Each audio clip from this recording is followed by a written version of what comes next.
All right, it's that time to do Lock of the Week. And who better than the college football guru? If you're a gambler, it's our own black girl, Earl. Hello, everyone. Hello, Earl. My Lock of the Week is going to be short, simple, and to the point. I am picking number 6, Michigan. The Michigan Wolverines take the 9.5 points over the Minnesota Golden Gophers. Great offense, great defense. They manhandled Notre Dame a couple of weeks ago. This team is ready, I think, to contend for the national title. All right, who's getting the 9.5 points? Michigan is favored by 9.5. I would take Michigan and the 9.5 points. So you're giving up 9.5 points. Yeah, anybody would take Michigan at 9.5. What you're doing is taking them as they give up the 9.5. Yes. So Michigan on the road at Minnesota, giving up 9.5. That's what Earl likes. It's also a big revenge game. They lost to them last year, and I think this is the time for Michigan to really step up into the national spotlight.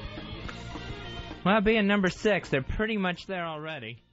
Fez, since we're not going to be in here tomorrow, my lucky guy here, the undefeated Lock of the Week, champion of the Ron and Fez Show. Here comes Black Earl with this week's Lock of the Week. If you're a gambler, man, this is the way to go. This week's Lock of the Week, number 2, Auburn Tigers taking on the Arkansas Razorbacks. Take Arkansas and the points. It's a 15.5 point spread. All right, now, Arkansas, number 2. No, Auburn's number 2. Auburn's number 2. Yep. You feel strong about the 15 points. 15.5 is a lot of points. Not in college football.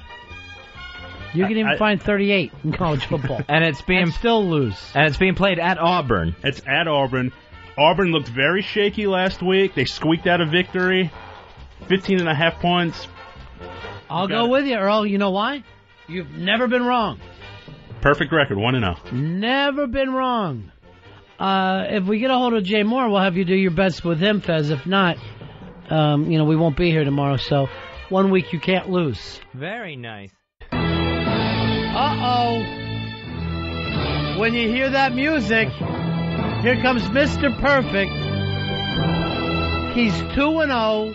He's never been beat in his college football picks. Black Earl Douglas. Hello, everyone. Hello. He's absolutely perfect. Mr. Perfect, Earl Douglas here with your college football pick. Look, Gorilla, you're looking at perfection, Gorilla. Go ahead. The game this week to look out for, the Michigan Wolverines playing at Penn State against the Nittany Lions. They are favored by 5.5, Michigan is. Yeah. They will win the game and cover the spread. This is very interesting. Every week he picks a favorite, unlike most gambling guys. And 2 out of the 3 weeks he's picked Michigan. Michigan is probably... odd, you know. We got anything for the heartburn? Had a roll gold that just fucking hit me wrong. Roll gold? A roll gold hit me wrong. That's chocolate. No, it's not. It's a pretzel. Pretzel, you idiot. It's yours. Oh, I was thinking of Rolos. Always. Thinking of Rolos. You drunk bastard, drink up. Okay. Yeah, but I'm going with Michigan. I think Michigan will be there at the end. They'll be involved in the BCS game. They're coming on strong. They were ranked, I think, number 6. They're now number 4. And they're peaking. They're really starting to come into their own, and I'm just going to roll with this team. I'm going to stay with the team at the top. All right, Earl. I would, I want to give my own opinions. I'm not going to fuck around with perfection. There he goes, back out, Fez. He's leaving the arena. Mr. Perfect never missed a pick. The perfect Intercontinental Champion. And I don't see it happening this week. He never held the big strap, did he? No, he had the AWA World title, which is not holding the big strap. I'm Ron. Here's a man who's always nice and mildly funny as well. Fez Whatley. How are you today, Fez? Good. Hi, everybody. And more important than me and you and anything we do, Fezzy, let me introduce somebody to the show. Oh, boy. Who's absolutely perfect. 3-0 now on his college betting. I'm making a fortune riding this horse. Mr. Perfect, Earl Douglas. Earl? Thank you. Another perfect weekend for Mr. Perfect. 3-0. This one was closer, though, Earl. They had me sweating, but perfect ending to a perfect win. Yeah. Turnover at the end of the game. Yeah. Ended a perfect day. Mr. Perfect. I have never seen a guy on a streak like this. And Fez, I told you right away, I'm getting behind him. I'm betting it. I'm betting it big. He's a life changer. Earl Douglas making his college football picks on Fridays. He's now a perfect 3-0 this weekend. Michigan coming in, covering the spread against Penn State. Fez, you want to do me a favor? What's that? Move back. I don't want your shade on this guy. I want the sun shining on Mr. Perfect, Earl Douglas, at all times. Perfect road win. Having a perfect season. Michigan, thank you. Thank you, thank you. Perfect pain in the ass. You know what this is? You see these pants I'm holding here, Earl? Yes. Those belong to my bookie. You beat the pants off of him. I'm wearing this thing like a flag. Give him his pants back. No. Believe me, Fez, Earl has been beating them to death. He is Mr. Perfect. Perfect way to start a perfect weekend. Do you need anything, Earl? Would you like a ginger ale, some crackers, bad soup? What is it that your little heart wants today? What's the perfect meal? Actually, I would like to have a nice cold ginger ale chill to perfection. Dave, get on top of it. Fez, do me a favor. Dave, go grab that ginger ale. I want it chilled to perfection. I want everybody taking care of Earl now. This kid is a rabbit's foot.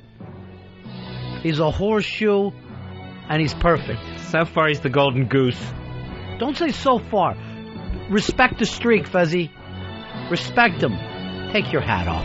I am not taking my hat off, and I'm not standing up when the Mr. Perfect theme plays. Get up. I have no problem standing for Mr. Perfect. I will not stand up for his theme. By the way, we ripped the name off Whackbag for calling Earl Mr. Perfect, and I love it, whoever came up with it. Thank you very much. Mr. Perfect. The best. Another perfect weekend. I can't wait till Friday. I cannot wait. I've had 3 perfect weekends in a row, Fez. He's the anti-Fez. I've picked a few in my time. Never. And never a streak. All right, never a streak, sure. Never a perfect streak. You see that, Ron? Yeah. You see that beautiful stack of money on the table? I love it. What is that doing just sitting out? Stacked to perfection. I love to stack it around. Put that away. I took a picture of my winnings and sent it to my dad and said, remember when you thought I wasn't going to do anything? Well, I have a lucky Negro now, my friend. Now who's the smart guy? You're fantastic, girl. You can take that money and buy a perfect meal at the perfect restaurant. Sure. And we are going to live large. Live like kings because you're riding high and flying high. That's right, baby. With Mr. Perfect. Sit down, God, I Earl. love that kid. I just love him. I can't look at him. You know what I love? You with your charts and your stupid magazines and your telephone numbers. You got nothing. You think you're good, Fez. You know what? What? I'll take lucky over good every day of the week. And that kid right there, he might as well be a short Irish guy standing around a pot of gold. Picks made to perfection. I just love him so much. Love him. I love to win. I've been a loser following you around for years. Those days are gone. He knows nothing about college football. He barely watches it. I'm going to say a phrase to you. What's that? 3-0. And that's him. He's great, you stink. That's all I get out of it. Why do I have to stink? I don't know. But I will say this, speaking of stinks. Mr. Bandwagon says to me, Saturday he calls me, Fez Watley, let's not go to Hooters. I don't want to watch the goddamn Bucks. We'll go to your house. We'll watch the local games. We'll have good food and comfortable seating. Because this jinx doesn't watch the Bucks, they finally win. They break their ugly cherry. Get their first win of the season. I sat there through 4 horrible, horrible games. Now 1-4 with an exciting finish. With a theatrical finish at the end. Did you watch the press conference later? No. John Gruden actually says this. Probably some jinx stopped watching.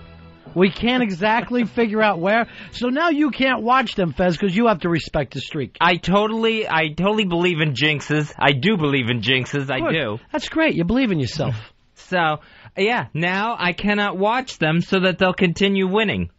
Yeah, you have to. I have to keep my fat eyes off of him. I believe in respecting the streak. That's why, Earl, whatever you need, whatever your little heart desires, I'm there for you. Because I think this kid's going to ride it all the way to the end of the year. I just have a feeling about him. He's not going to be perfect the rest of the season. Don't you fucking pull your jinx shit around here. I don't need it, and obviously, Mr. Perfect doesn't need it. Picks made through perfection. Oh, it's something else. Is that your catchphrase, Earl? You look great. What are you wearing today? All black? This looks fantastic on you. He always wears all black. Never that shiny. Got on a nice black shirt, ironed to perfection. Perfect slacks, perfect shoes for Mr. Perfect. Ah, he's something else. Jim, you're on Run of Fez. Hey, I went to a Last Pest Standing, and I saw Dawn, Anthony's sister, Dawn, there with some guy, but it wasn't Fat Opie. You know what? I don't even want to get into this. Fez hit me with a rage over the weekend. Save it, Fez. Yeah, I don't want to talk about it. This is the time to bask in Mr. Perfect. I will say this. Somebody called Fez, or he heard some kind of rumor. He called my house Saturday night screaming over this. So. I was furious, and I don't think I need to get into it again. You know what I would do if I was you, Fez? I wouldn't air your personal business on the radio. That's probably a good idea, Ron. For once, we're in agreement. Right. For once, we're in agreement. What happens with your make-believe relationships should stay in your make-believe apartment. It's a very real relationship, and I get some real problems I'm dealing with. All right, well. Real problems. I know. Well, can you do this? What?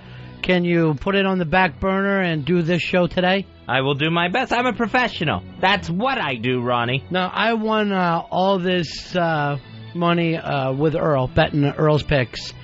And I was thinking about, going out to lunch today. Earl, if you'd love to come along with us, with me, that would be great. I'll treat you like a king. And Fez, because you had a bad weekend, why don't you do this? What's that? You come with us, stand out front, hold my bag until we leave there. I am not going to hold your bag outside a restaurant. I would love to have you inside, but I don't want your jinx breath all over this guy. Why don't you wait outside, hold my bag? I am not going to stand outside just because it might jinx Earl on his perfect run here. If he's that good, I couldn't possibly jinx him. Then there's no helping you. If you don't want to, if whatever's going on with your fake relationship has you so antisocial that you don't want to be with your friends, I don't know what to do with you anymore. I like to be with my friends. I don't like to be with my friends' luggage outside a restaurant. It's not luggage, it's a bag. Still. And Ron, I got the perfect place for us. Oh, where's that? Upper East Side, of course. Of course, sure. You know what about this kid? The perfect neighborhood? Can I tell you what I love about Earl? What? Class. Nothing but class with this guy. He's fantastic. Someone sprays one squirt of Febreze and the streak comes to an end. Fez, shut your pie hole. You know nothing about sports. Here comes Mr. Perfect. Hello, everyone. Mr. Perfect here with your college football pick. And I'm going to call it early. The game to watch is tonight. The West Virginia Mountaineers at Connecticut playing the Huskies. I'm going to go with West Virginia and the 22 points that they are favored by. You're giving up 22 points. They will cover the spread. They will win outright. I have never seen this fucking Mr. Perfect bet a dog. Right. You are now losing 22-0, big man. Are you sure you feel good about this? West Virginia, number 4 ranked in the country. They're on a roll. They got a big game. They want to send out a message.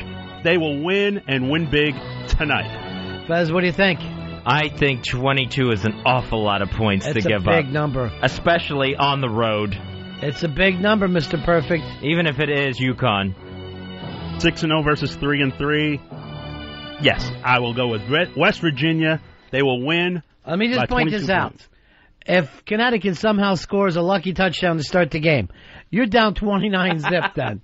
That's the scary part, Mr. Perfect. This game will be a massacre, and they will definitely win and cover the 22 points. Fez, I'm going to go get my bookie on the phone, and I'm going to bet Mr. Perfect. I respect the streak. I believe in the streak.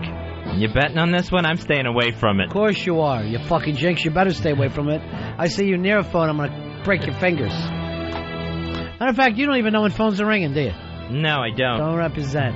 Even if they're pointing at, still don't get it? No, I'm stupid. No, you're not. You're not stupid. You're Mr. Bennington, disinterested. that stack of money you had, Yeah. it's gonna get bigger this weekend. Thank you, my friend. I believe in you. I believe in Earl. Fuck, I'm scared shitless. I'm scared shitless about Mr. Perfect. But you have to throw your faith behind a streak. My life is good. Thanks to the best friend I ever had and the best handicapper in the history of college football, Mr. Perfect. Hello, buddies. You've done it again, big man. Perfect ending to a perfect weekend, and it started early, too. Yeah, it was the beginning of the weekend. It was Friday night, you nut. Don't step on him and never disparage that man again. Come on in, Earl. God bless the Mountaineers of West Virginia for a perfect game plan. 4-0, there's nobody in broadcast media today that can touch Earl Douglas, the man we call Mr. Perfect. He's now gone a month of winning Perfection. picks. It's unbelievable. I was talking with my accountant yesterday. Probably 2 or 3 more weeks like this, and I can quit this fucked up job and just really spend the rest of my life, the only place I've ever been happy, bankrolling Mr. Perfect. Ron, I can't even see you under that big stack of money that you're hiding under right now. That's problems I don't mind having, my friend. That's problems I don't mind having. We probably shouldn't leave that in here. I love it, Earl. I cannot believe how much better you are than that skank Fez, that idiot Dave. And who was the ham and egger that does the magazine that we had in here last year? Mark Lawrence. Ass, hole in the ground, nobody could tell with him. Mr. Perfect, Earl Douglas, week after week delivers the goods. Even when we were down, Fez, I didn't worry. That's the kind of streak we have going right now. Mr. Perfect took the favorite again, giving up big points on the road. West Virginia giving up 22 at UConn. And won by 28. I don't know how this is going to end up sounding, but Earl, I love you way more than my kids. Way more than my kids. Let me tell you, it's going to sound awful. Has anyone ever had perfect kids? Kids that could just pick a fucking win week after week after week. It's money in the bank. Ron, you look like $1 million. You've been living like a king. You look, dare I say, perfect. Earl, you're something else. I love just talking with him. I love having him around. I get really tired of the word perfect being used constantly. Maybe because you're so imperfect. Maybe because I use it to such perfection. You know something, Earl? I got to tell you right now. I don't know what it is about you, but it's like birds suddenly appear every time you are near. I don't ever want Earl out of my sight for the rest of my life. The sun is shining. The skies are clear. The money You know what I love? flowing like rain. Starting to cloud. When you threw this bet out, how all the losers were circling around, reason after reason. Oh, you've picked the fucking favorite again. Oh, they're on the road. You never do that.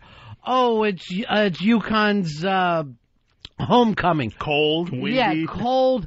Every Rain. reason that these strap-hanging ham and eggers can come up with, they'll never live in the plateau you and I are right now, Earl.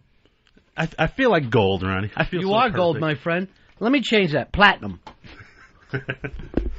He's my E-Diddy. Right now, everything he touches, Fezzy, becomes a success. I think he's lucky. It's just fantastic to have him. You know, and everybody's going, what does he think about the series? What about pro games? I don't want to fuck with it. Unlike you people, I know how to treat something that's precious. I'm going to take care of it.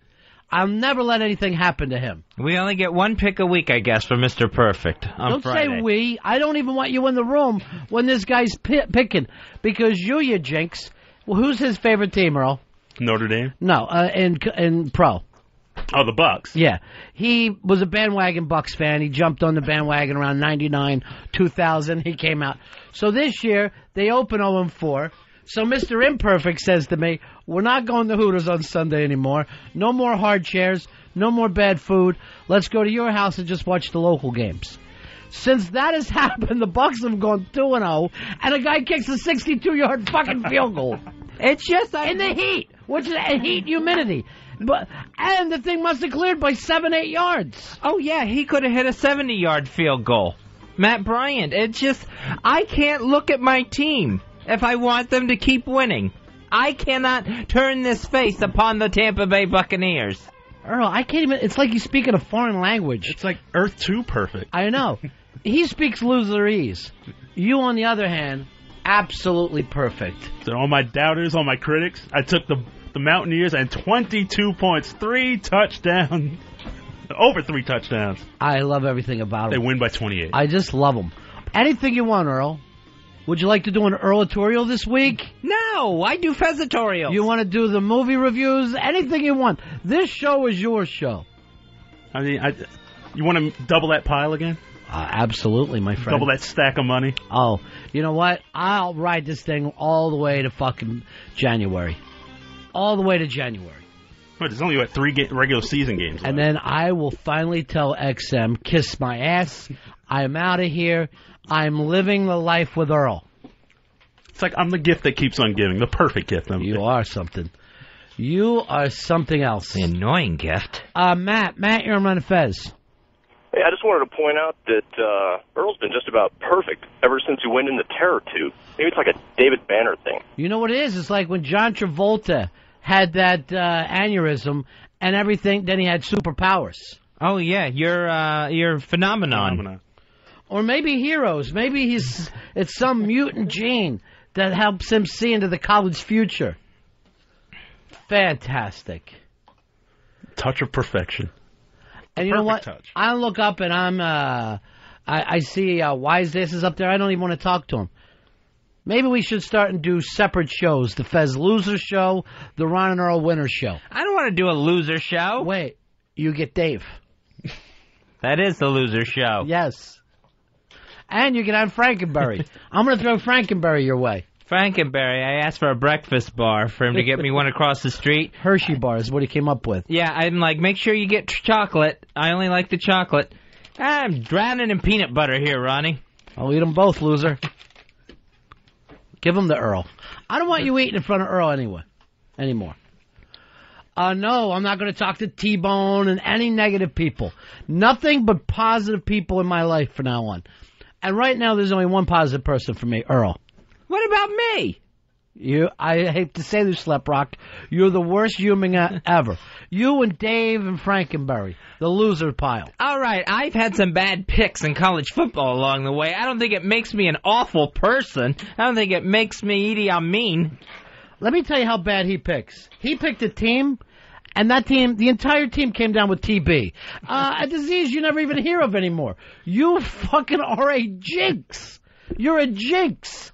BJ, you're on Ron and Fez. Yeah, we were on our way up, huge Mountaineer fans, and I was worried we were going to be the jinx for Mr. Perfect, listening to it on XM going up, and very surprised Earl picked West Virginia, but, man, the whole game I'm sitting there thinking, Earl's right, Mr. Perfect all the way. Go Mountaineers. There you go. And Earl, I mean, it was even close at the end because you gave up how many points? 22. 22 points. Wow.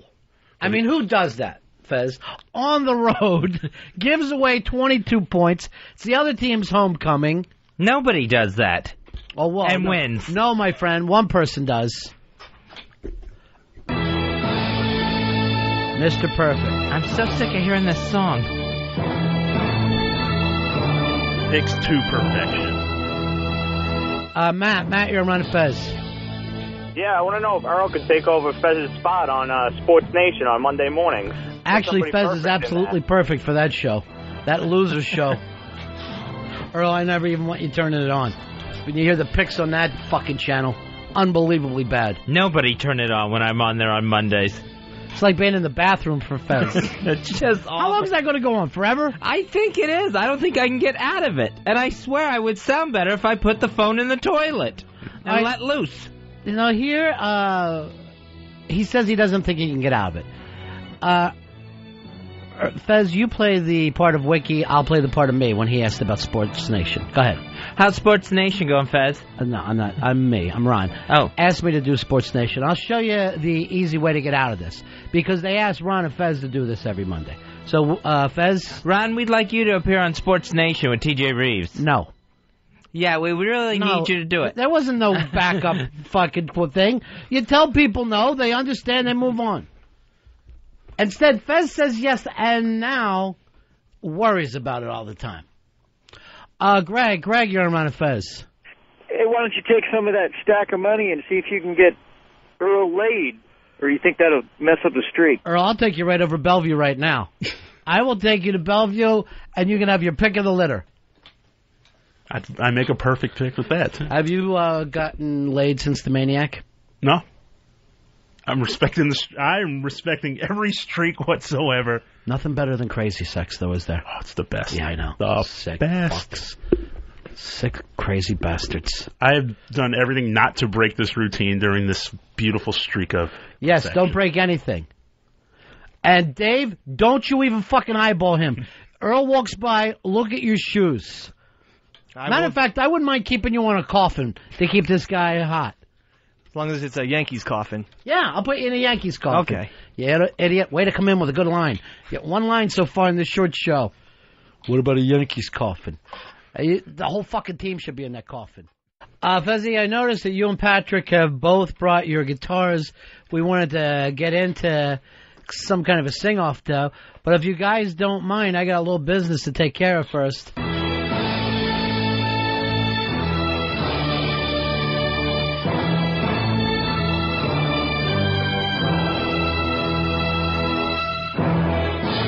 Here he comes, Mr. Perfect. He's 4-0. Every week he gives me the lock of the week, and this week I'm pushing all in. And it's worth pushing all in. My perfect pick for this week, I am going to go with the Fighting Irish of Notre Dame. Oh, my God. Wow. 13-point favorite over Navy. They will win, and they will cover. They have to take it out on someone. It'll be the Navy. You know, The U.S. Navy. I bet just what you say. I don't try to think about it, but I watched Notre Dame last week. They were lucky to come in that with a win. They were giving up, I think, 13 or 14 last week. If we would have bet on them, we would have lost. The offense looked terrible to the very last play of the game.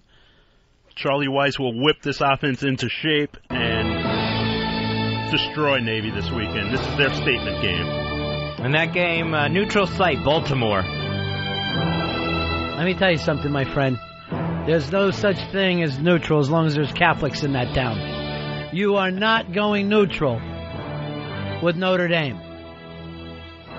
Go with the Fighting Irish of Notre Dame. Yes, since Vatican II, we haven't been as fired up, but we still are going to back Notre Dame. Yeah, it is the Ron and Fez show.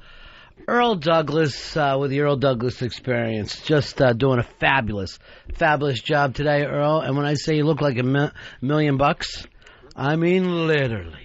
Thank you, buddy. Wow. I feel like it. It was a perfect weekend. Absolutely perfect. 5-0, and all you little ham and egger, strap handler, wannabe gangsters out there, Earl, butt-fucked October. Show me another handicapper who can sit down and say that. You're on top of the world, my friend. I am perfect for Rocktober, the master of Rocktober. You are. You're Mr. Rocktober. Forget Muni. He's no longer. We finally have an heir to Muni. All right, 866-RON-0-FEZ, 866-RON-0-FEZ. If you're a gambler at all, you got to love Earl more than life itself. And I'm going to tell you the truth, Fezzy. I finally know what happiness is. When I would read about happiness or hear about it, I would wonder, what exactly is that feeling? This is it. Earl, is happiness to you? This experience that's going on, the one that you've got your nose pressed up against the bakery shop window, watching Earl and I eat fresh donuts, I'm going to tell you right now, buddy, inside is better than outside. I'm beginning to be impressed with Earl and his picks. I'm really starting to be impressed. Starting? You've never known another handicapper to do this. And you, sitting out with Mitchell Walters in the cheap seats at the track, trying to get close again, you know exactly what it's like. Ron, that new tailored suit looks great on you, by the way. You know, I want to point out to everybody, when you heard the Dean Martin, that's where the montage ran, where you just saw Earl and I just going around getting new suits, shoes signed, drinking champagne, sitting in the front row of the Copa, just having the time of our lives. You know what makes life so much better, Fez? What's that? Money. Money is the absolute key to everything. It is? And I don't mean saved money or earned money. I'm talking about one money. That's what life is all about. It certainly isn't about love and children and morality and respect. It's about money. Money makes everything, dare I say, perfect. You know something, Earl? I could be around you 24 hours a day. I've never felt that way about another man. I could. Now the perfect talk's really starting to get annoying.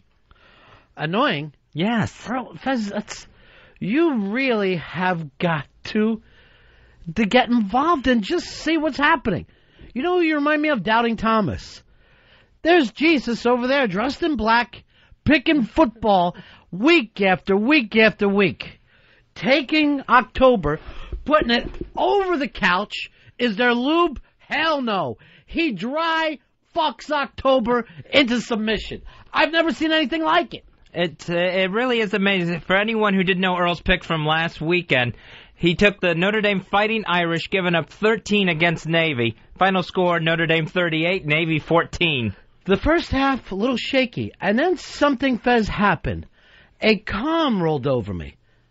And I thought to myself, Earl is perfect. Do not worry. And suddenly, it's like the game blew wide open. It's just an amazing thing that he's able to do. You know, the logo, one of the logos for the Fighting Irish, I think it's that little leprechaun. I could have swore it winked at me at the start of the second half. I will believe you. Yes. I, honest to God, will believe you. You will tell me nothing I won't believe now, Earl. That little guy just winked at me. It's like, it's all in the bag. It's all in the bag. Were you ever concerned, Earl, when Notre Dame couldn't stop Navy in that first quarter? Not at all, because I knew they had a perfect plan for the second half. Listen to Sleprock. Always, were you worried? Were you concerned? That's not in our world. That's in the mortal world, Fez. It's not where Earl and I live anymore. Wes, you're on the Ron and Fez show. Hey, buddies. Yeah. Y'all having a great show today, I hope. Hey, I give thanks to Earl. He got me $1,000 this weekend. Beautiful. I'm doing the perfect picks. Ramon, bring me some Febreze. Earl smells like 13 herbs and spices. Hey, Wes, you go back to your fucking red state, bang your sister, because you're talking to a fucking winner, you little fucking ham and egger. You fucking gather in the corner with your little fucking black T-shirted friends going, oh, how can I be like Jimmy Norton? How can I be like Jimmy Norton? Because it ain't going to fucking happen. Earl, on the other hand, is walking with the gods right now. Nobody goes 5-0. Nobody pulls that off. And you, Birmingham, calling here thinking, I'll try to do a fucking funny joke and it'll get over. It doesn't work anymore, grit sandwich. Those days are over. Earl has taken the black man to a new level. I say, Fuzzy, this is exactly like Heroes, where he has evolved to be something we've never even seen on this planet before. Earl, is this your first time betting on college football? Yes, it is. That's amazing. Don't pester him with tiny little questions. Just curious. Just bask in the fucking glow of a guy that can go 5-0. 5-0. Oh, it's unbelievable to live this way. And the fact, Earl, is I'm riding right along with you. The heights we are at right now. I didn't know that the air could be so sweet. Food tastes better. Drinks taste better. Everything better. Cigars, Everything the best. is better. Perfect. It's the good life. We're living the good life. The perfect life. Let Dave and fucking Fez look around for cigarette butts in the gutter. That's what they're used to with their gambling. I'm not going to go look for cigarette butts in a gutter. Fez, let me explain something to you. Last year you put this show through hell. You, that fucking mutt who couldn't goddamn pick a fucking tail on a goat's ass. What was his name that you brought us? Mark Lawrence. Who you acted like was the chief handicapper in the country. Week after week, you guys were sucking balls. I had to fucking listen to it. Jesus Christ, Elfish beat your pants off you. You had to fly to goddamn Memphis with him. It was a bad streak, I'll admit that. This is what I love about losers. When something is happening, when there's a winning streak going on, they're standing in front of it, and yet they don't see it. They're asking stupid fucking questions. They're trying to figure it out. Forget figuring it out. This doesn't happen in the world of reason. This kid has been blessed. A touch of perfection. Ryan Fez, what's your name? Unparalleled. This is like seeing like a Virgin Mary in the sky and then sitting there going, how does it stay up there? Is it leaning on the cloud? Forget it. Fall on your knees. Have a religious experience. I'm not going to bow before Earl. Thank you. Please stay away from him. Because you, my friend, ought to go leave here, go get some scrambled eggs with little cubes of ham in it. You know why? Why? You're a fucking ham and egger. Oh. And Earl and you, on the other hand, you're perfect. I don't even want to talk about it on this show anymore. Fez, you and the fucking pest, go down in your basement, listen to the radio, hope that your mom's going to make you a fucking grilled cheese sandwich and bring it down the steps, and she just fucking washed your new black T-shirt. I live on my own, thank you. I'm not my mom's basement. Finally. Earl, you're something else, buddy. Thank you. Perfect picks. Now, at the same time, let's see how Jinxie McBadluck made out. Jinxie, your Buccaneers started at 0-4. Couldn't we focus on Earl a little bit more? You jumped off the bandwagon, finally. They won 2 games in a row. Now you decide, okay, I'm going to watch the next game. Right. When the Bucs play the Giants. What exactly happened? It was probably one of the worst performances the Buccaneers have had. 17-3, they lose to the New York Giants. No offense, no defense, really. Just a lot of crap. It's like a jinx had somehow gazed upon them. I can't possibly be a jinx. This has to be just an incredible coincidence that anytime I go near this team, they absolutely crap themselves. And, why would you quit on your team, too? That's what surprised me. I just didn't want to sit there and be uncomfortable and watch them lose every week. That's no fun. You no longer wanted to be a fan. What is fun for you is to pick a winner. And when that winning streak ends, you leave them. I'm still a fan. I just want to be realistic about things. Jack, you're on Run Fez. Hey, Ron. Hey, do we vote for Earl for black president? Earl is beyond any of that kind of stuff. Earl walks in a place right now where saints walk. He's turned his own economy around. Tony, you're on Run Fez. Hey, how's it going, guys? Listen, Earl deserves all the praise in the world because he even picked Fez's crappy college team, and that's like a pseudo-jinx. I think he's jinx-proof at this point. It is something else. 866-RON-0-FEZ. 866-RON-0-FEZ. Here's Jeff. Jeff, you're on Run Fez. Yeah, Earl, sooner or later you're going to shit the bed and you're going to be picking up cigarette butts in the gutter with Fez and Dave. All right, Jeff, where are you calling from? Philadelphia. Thank you. I know, the Eagles suck. It isn't even a matter of the Eagles. This is the mentality of the fucking Philadelphia fan. They honestly are so loose to losing, they don't know there's another way in life. Go to that movie Invincible. When the guy makes the team and he's scoring touchdowns, his dads, his friends, everybody is still telling him, sooner or later you're going to get cancer. There is something wrong with the city of Philadelphia where their fans are so from dark County. And so awful that it happens to the teams. That they sit there knowing they're going to lose, and the hell if it doesn't happen to that team. Every team in that city loses. Yesterday, I don't even think they were in that one. The last two, they lost they made comebacks and then ended up losing. Yeah, because you're looking at a week-to-week level. You're not going to find it there. I'm talking overall. Even when they're winning, when they're on their way to the Super Bowl, everybody in that city secretly believed they were going to lose. Same thing happens with the Phils, the Sixers, the Flyers. Steve, you're on Run Fez. Hey, Ronnie, I was calling to see when we're going to change the show to the Ron and Earl show. I'm going to tell you right now, if he runs this out to the end of the season, I'm ready to call this show the Earl Douglas Experience and leave it at that. And it'll, of course, be a perfect title. Perfect title for the Mr. Perfect. We got to update your angle, but I love what you're doing, Earl. I really do. Yeah, you need some gimmick maintenance, so what? You're picking winners, one after the other. Just maintaining a perfect attitude. And I'm going to tell you something right now, Fez. If you would have gotten that car and went to that bad wedding with Eastside Dave, I bet the Bucks would have won. I honestly believe that. I can't. See, that's too much sacrifice. I wonder now if this is the price I pay for those Buccaneers winning a Super Bowl. Where now it's like, all right, I got my Super Bowl a few years ago. Now my curse is not to ever be able to put my face upon that team again. 866 Ron Zero Fez. 866 Ron Zero Fez. I would believe that, Fez, except for you lose at everything you pick. So I think Bucks are just part of what loses for you. You know, Earl was actually the talk of the wedding. Well, look who's back. 3-day weekend came back to us.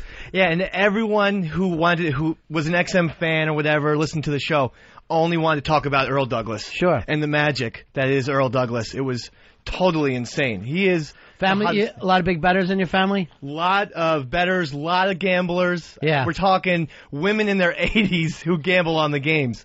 There's no limit. There's no sex thing. It's all gamble. Were they all happy at the end of the weekend, Dave? Well, a lot of people went with Notre Dame. A lot of people did go Notre Dame. Every Mick, you fucking harp in the country bets that.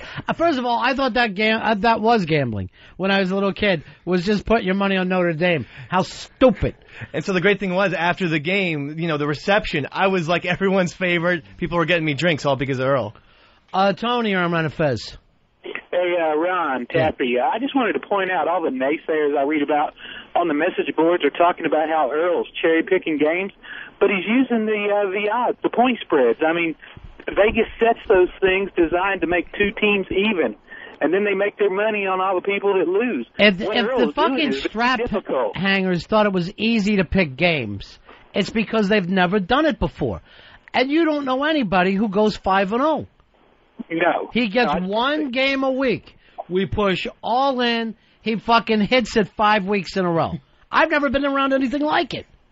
It's amazing. You know, I know a lot of guys will go, 10-6, 11-5. But if you go, here's your one pick it out, it's normally a 50-50 shot, if that. And then to have that happen 5 times in a row is unbelievable. And remember, the game was 17-14. For a while, I was cheering. I was like, the streak's going down. Mr. Perfect is going down. What the fuck are you doing cheering against us? I'm not fucking... Ow! Cowbells. I'm not fucking kidding. Get out. Don't ever in your fucking life fuck around with my money. I'm not playing games with you. All right, Eastside Dave is out of the studio. I will fucking break your fucking head. You ever said this that fucking... All right. Bad situation here for Eastside Dave. Most handicappers, they think they got a... I got every fucking dime fucking thrown into this guy's bet, and somebody on my team is going to fucking bet against it? Turn around and look at the fucking wall. Look at the fucking wall.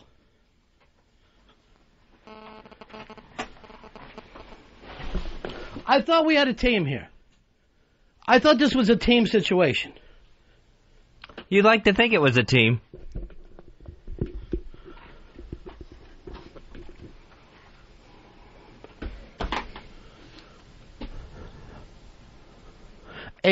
Run Zero Fez.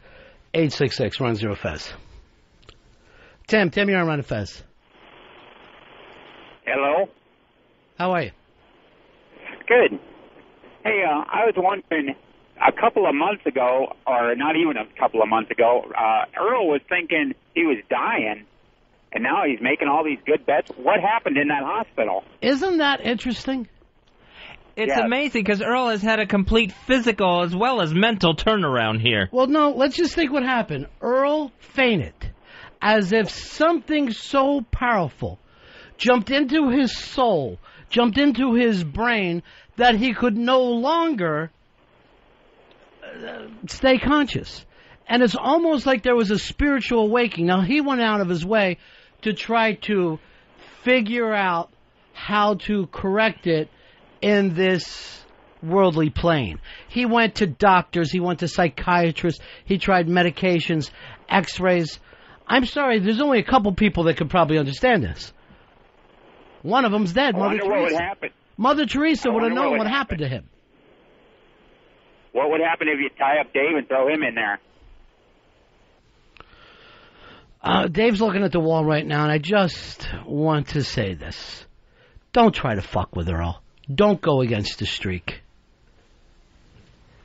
You're only going to mess with perfection. Why would somebody on your team, when you act like, I've taken all the fucking money and pushed it into a pile, why would somebody on the team fucking root against that and think that it's funny? Bitter, petty jealousy, Ron. Forget even petty jealousy. It's just the fucking cruelty that you can't even understand. So, Earl, are you feeling better anyway? I mean, because there's many times I talked to you, like, before the show or something, and you would start to get lightheaded again, almost like another Febreze moment. You gotta be physically feeling better. Physically feel like $1,000,000, and then, but you know what happens? Right before I make my pick, there's this sensation that roars through my body. There's this feeling that surges through my body, almost like a cosmic, perfect energy is going through my body that says, make this pick, make this pick. You know what? I don't even know if I believed in God till all this money came in. Now there's got to be a God. How could Earl be doing this without? May I say something, Ron? From the bottom of my heart, I want to apologize, and I would never, ever again go against you and your money. But see, honestly. Here's the thing, Dave, and I know you don't fucking understand, and you think everything is children's games, right. All right? But the kind of shit that you're doing right now is how Christ ended up getting crucified. Because somebody just used their fucking bad karma around him. They wouldn't believe. If everybody believed right now, we'd all be winning. Everybody would be winning who listens to this show. I wasn't thinking at all. No, you've never thought. You've never thought, Dave. And I'm going to tell you something. That's why you live in a fucking basement apartment in Queens. Yeah, and I'm very envious. Fez pointed out, and he hit the nail on the head, but Mr. Perfect is just, I'm sick of it. Everyone at like I said, my wedding was talking about him, but I will never go against the team. No, but you know what? I'm just sorry. Stay out of this. Stay out of it. This is fucking above you right now. Well, I would like to apologize, and you know what I'd like you to do? I regret what? Go to your church today. Okay. Act of contrition. All right. Fuck. It drives me crazy. Josh, you're on Ron and Fez. Hello. Yeah. What's going on, guys? Yeah. I just want to say, I don't watch college football. After this week, I have faith in Earl. I watched, and I never watch games. And I have to say, very impressive. And Saturday night, Sunday, Monday morning, I couldn't wait for this show. Mr. Perfect, you're unbelievable. And the fact that you like the Yankees, I got a good feeling about next year. This streak is going all the way to spring training, baby. Go Yanks. Thank you, Josh. Earl, it's almost like you're good for the sport. Bob, you're on Ron and Fez. Ronnie, I got a question for you. You're a fucking Major League Baseball manager. You got your ace on the hill. He's well into the 8th inning throwing a no-hitter. And your fucking rookie bat boy's trying to bug him while everyone else in the dugout's leave him alone. What do? You fire the fucking bat boy. I think what you do is you fucking throw everything at him. I would not want to get rid of the bat boy because I don't want to change anything. I don't want anything in the universe to change right now. But that is, you know what, I'm going to send you into the fucking prize closet, although the cowbells are all over the place, forgetting it. You don't, as you sit there, fuck with any man's streak. And I'm going to say this, even if if I'm playing against a guy, Fez, right? It's the World Series, and he's got a perfect game going. I'm not going to start yelling shit from the other side like, hey, you've got a perfect game. Look up at the scoreboard. I'm not even going to try to fucking jinx. When a guy throws a perfect game against you, even when you hate that team, everybody in the stadium stands and claps. Everybody is saying to that guy, we get it. We know where you're going. To have a guy on your own team fucking go, oh, I was so happy when they were behind. Well, I see now what you're made out of. Well, again, I wasn't thinking. I am extremely Only contrite. one person had your number from the beginning, and that's Mikey D. Yeah. And Mikey D won't even answer my emails anymore. He won't even talk to me. He's that fucking done with us. And he was 100% right about you. And Fezzi was right about you, too. What did we say? What did he say about me? You never remember anybody's birthday and all that kind of shit. Oh, I forgot his birthday once, baby. Did you call me baby? No, I'm calling him baby. I thought suddenly you got hep. I don't know what happened. So hold on, Bob. You're going to the big-ass prize closet. You get a DVD copy of The Breakup, starring Vince Vaughn and Jennifer Aniston, courtesy of Universal Studios Home Entertainment. That's in stores now. Steve, you're on Run of Fez. Yeah, I just want to warn Earl about a little prick named Marty McFly that might try to fuck a whole system up. What is that guy's name in the Marty McFly movie? Biff, yeah. Right now, Earl is Biff. I've watched the stupid Marty McFly movies. Was that number 2? Yes. And I watch it right up to the point where Marty starts to fuck everything up. I love the streak that Biff's on. And I love the fact that he's so stupid that he would have the goddamn thing in his back pocket as he's walking out with his winnings. That is where Earl is right now. You're Biff. You got a sports almanac from the future, Earl. Except it's in my mind. Something else. Sometimes I just find myself staring at him. And isn't it odd, Fez, that you're going the exact opposite way? And that's why I don't want you betting on these games. I don't want you involved in this. I think that's really just a weird coincidence that I can't even watch my team on TV and they lose. John, you're on Run of Fez. Yeah, I was wondering if Earl can use his powers like John Travolta in that movie and maybe even come up with some alternative fuel sources for us all. I don't want to push him until after football season.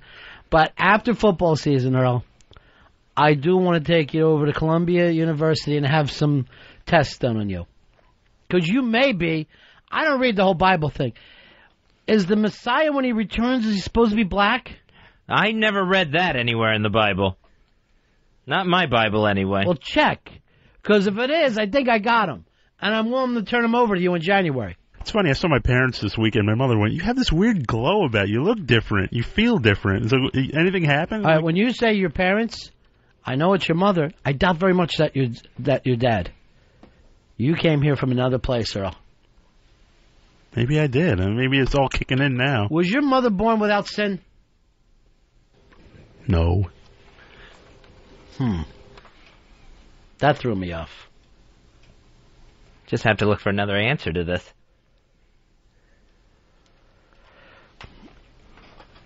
Sorry. Just I can't say it enough. I'm a little... What, are you going to fucking hang around here all day with your hat in your hand? I'd like to.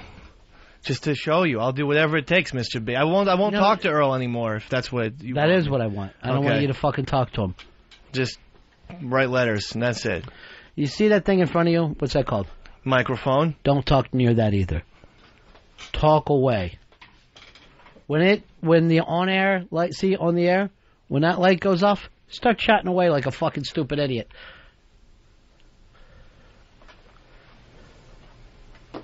You know, we opened the show today with some D. Martin, try to have a lovely day.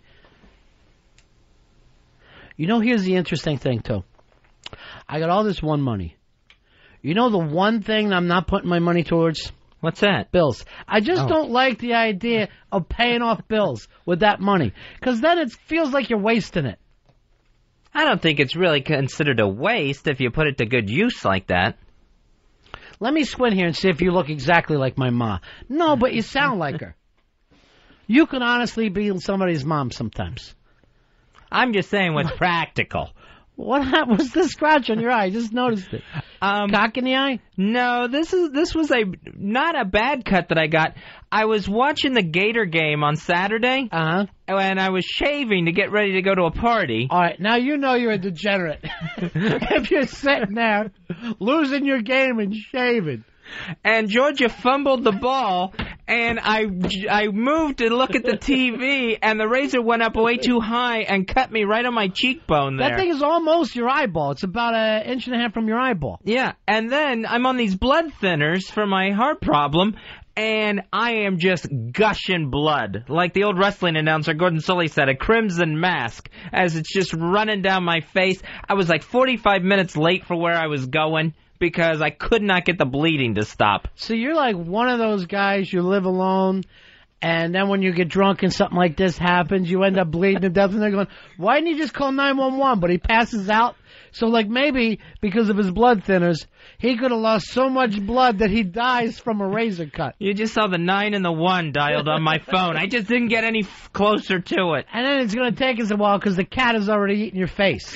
I almost called your chick to say, how do you stop bleeding? And I thought, that's a stupid call to make. Tamponi, you fucking fruit. How do you do it? And I'm just like, I'm dabbing it, and I've got toilet tissue stuck to my face, and it's just gushing. Jim, you're on Ron and Fez. Hey, Ronnie, on behalf of callers everywhere, I need to apologize to Earl for doubting that baby dinosaurs were on Noah's Ark. There's no doubt in my mind that if Earl said it, it's true. And thanks for paying off my student loans, Earl, in 3 weeks. I appreciate it. All right, I am willing to say this, and I don't like to talk about religion on the air, because everybody has their own spiritual path. And there's only a few things that we know that are absolute facts. And one of the things that is indisputable is that Noah was balls deep with baby dinosaurs on that ark. They were all over the place. You believe that now? I don't believe it. I know it, Fez. I know it like the sun's in the fucking sky and we're spinning around it. But you laughed when Earl brought that up. You know what? I was blind, but now I see, okay? I've been hit with an amazing grace. An amazing grace of 5 straight weekends.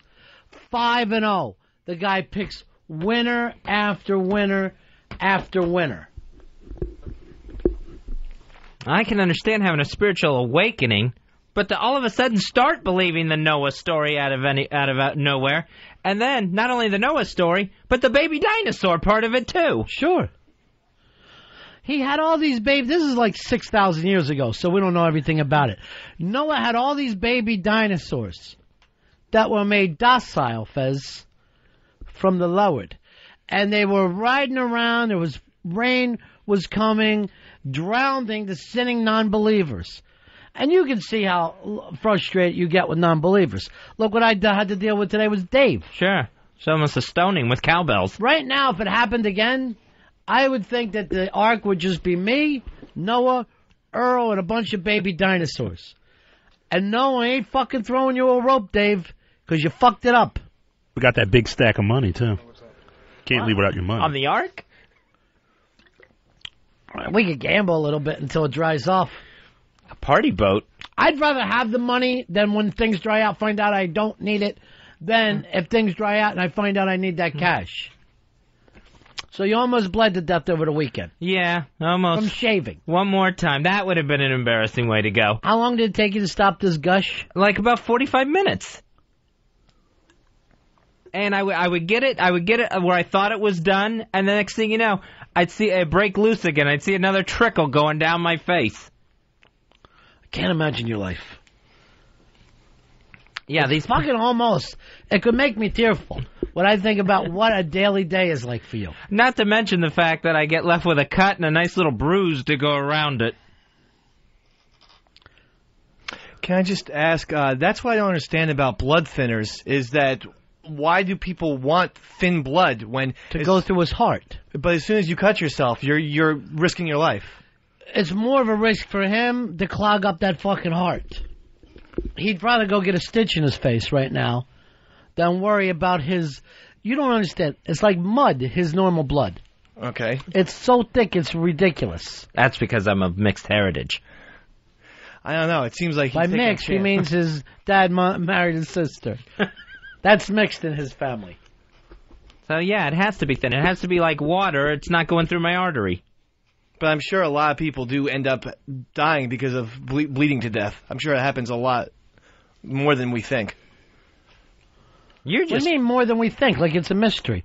If someone bleeds to death, then the doctor says, what happened to him? Oh, he bled to death. It's not a mystery. But people do bleed to death all the time. Who was the actor who got drunk at his house, fell on the table? William Holden. William Holden. That's who you remind me of sometimes, Fez, when you get on a bender.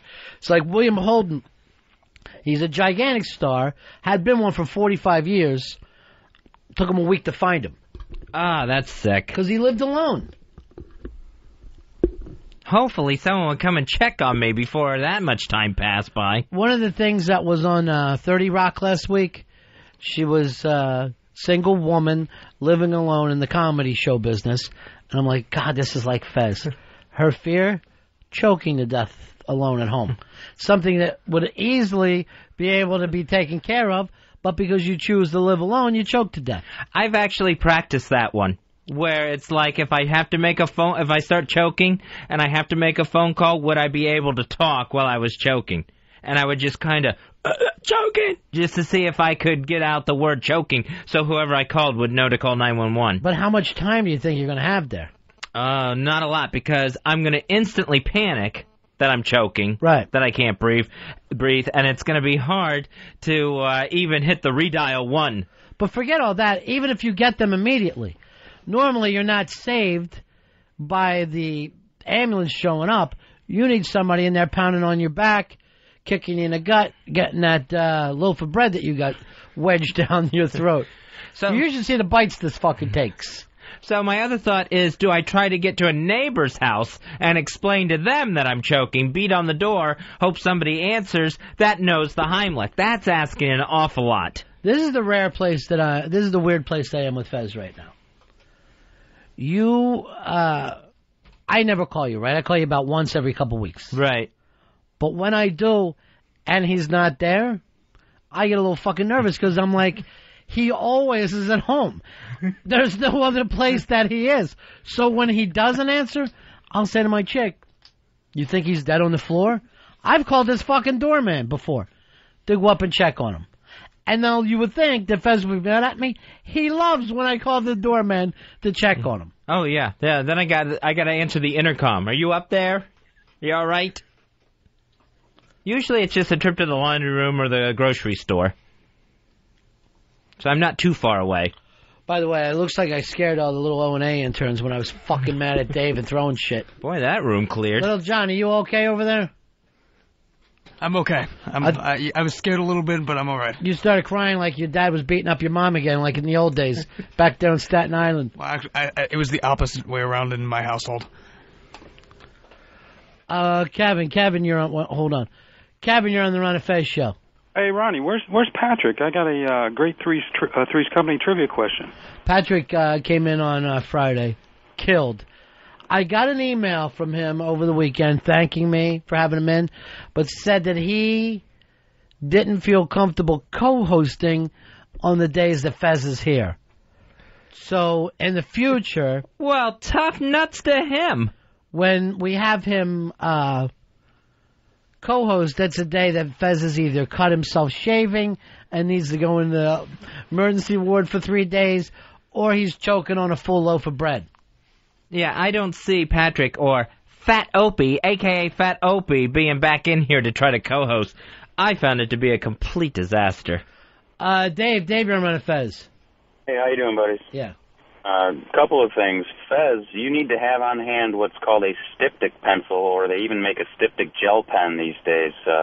So if you cut yourself shaving, you just dab it on your face wherever you cut it, and it'll stop the bleeding immediately. And it doesn't sting. All right, I got to get me one of those, because I actually at one point considered crazy glue. Really? It was that bad? Yeah, because I couldn't get it to stop bleeding. Then I thought, all right, I'm going to put the crazy glue on this cut. Then it's going to all bleed underneath, and I'm going to end up with this giant scab of blood underneath there. That scared? You were going to crazy glue your face back together? Yeah. But wouldn't his hands stick to his face if he put the crazy glue on? You do it quick. All right, I now know what I'm getting you for Christmas. What's that? You don't want me to tell you, do you? You want me to tell you? Yeah, go ahead. I'm going to make calls about it. I'm going to get you a corner man. It's just going to be somebody who lives at your house, and every time you're cut is going to sit there and do some work on you. I'm cut, Mick. And then if suddenly a towel flies into my house, I know you're not going to make it into work the next day. I do need to keep one of those metal things in a bucket of ice that they stick on the cuts at all times to try to take some swelling down. A cold compress? Is that what it's called? Compress. Compress. Compress? Where did that word come from?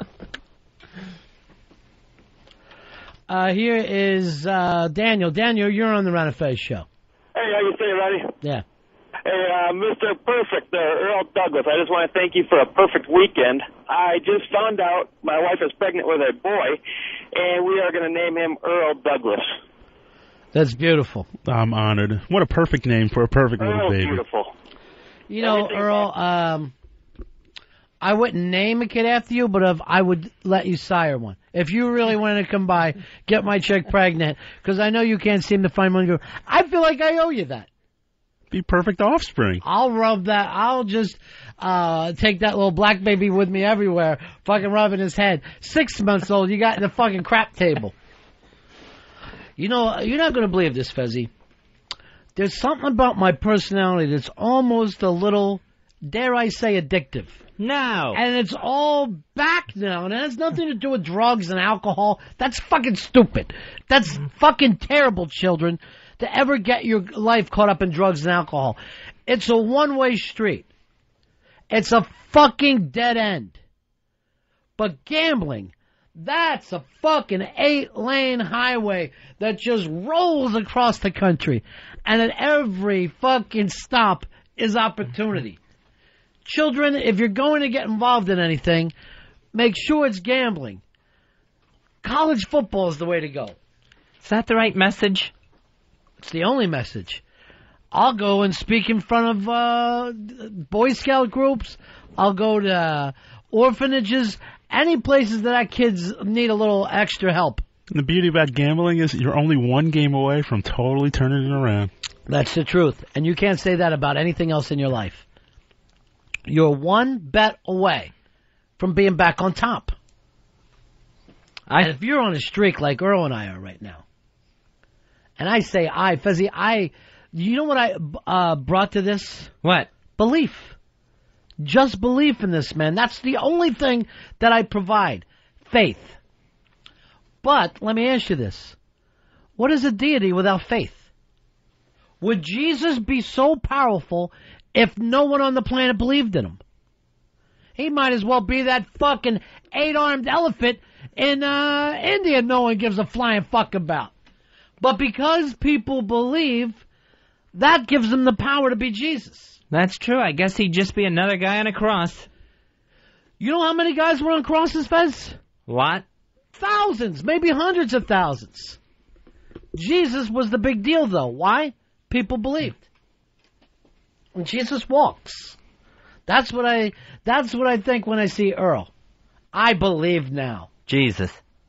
Fuck science. I'm talking about faith.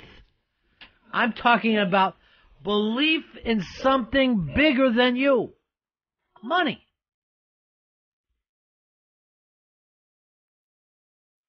This is how we all should be just following fucking Earl to the casino.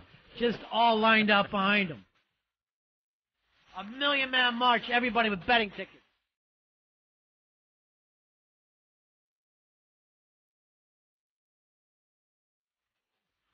Now you're at your house, Fez, sopping up fucking blood and a goddamn bed sheet, and me and Earl are living large. I can't help the fact that I'm a bleeder.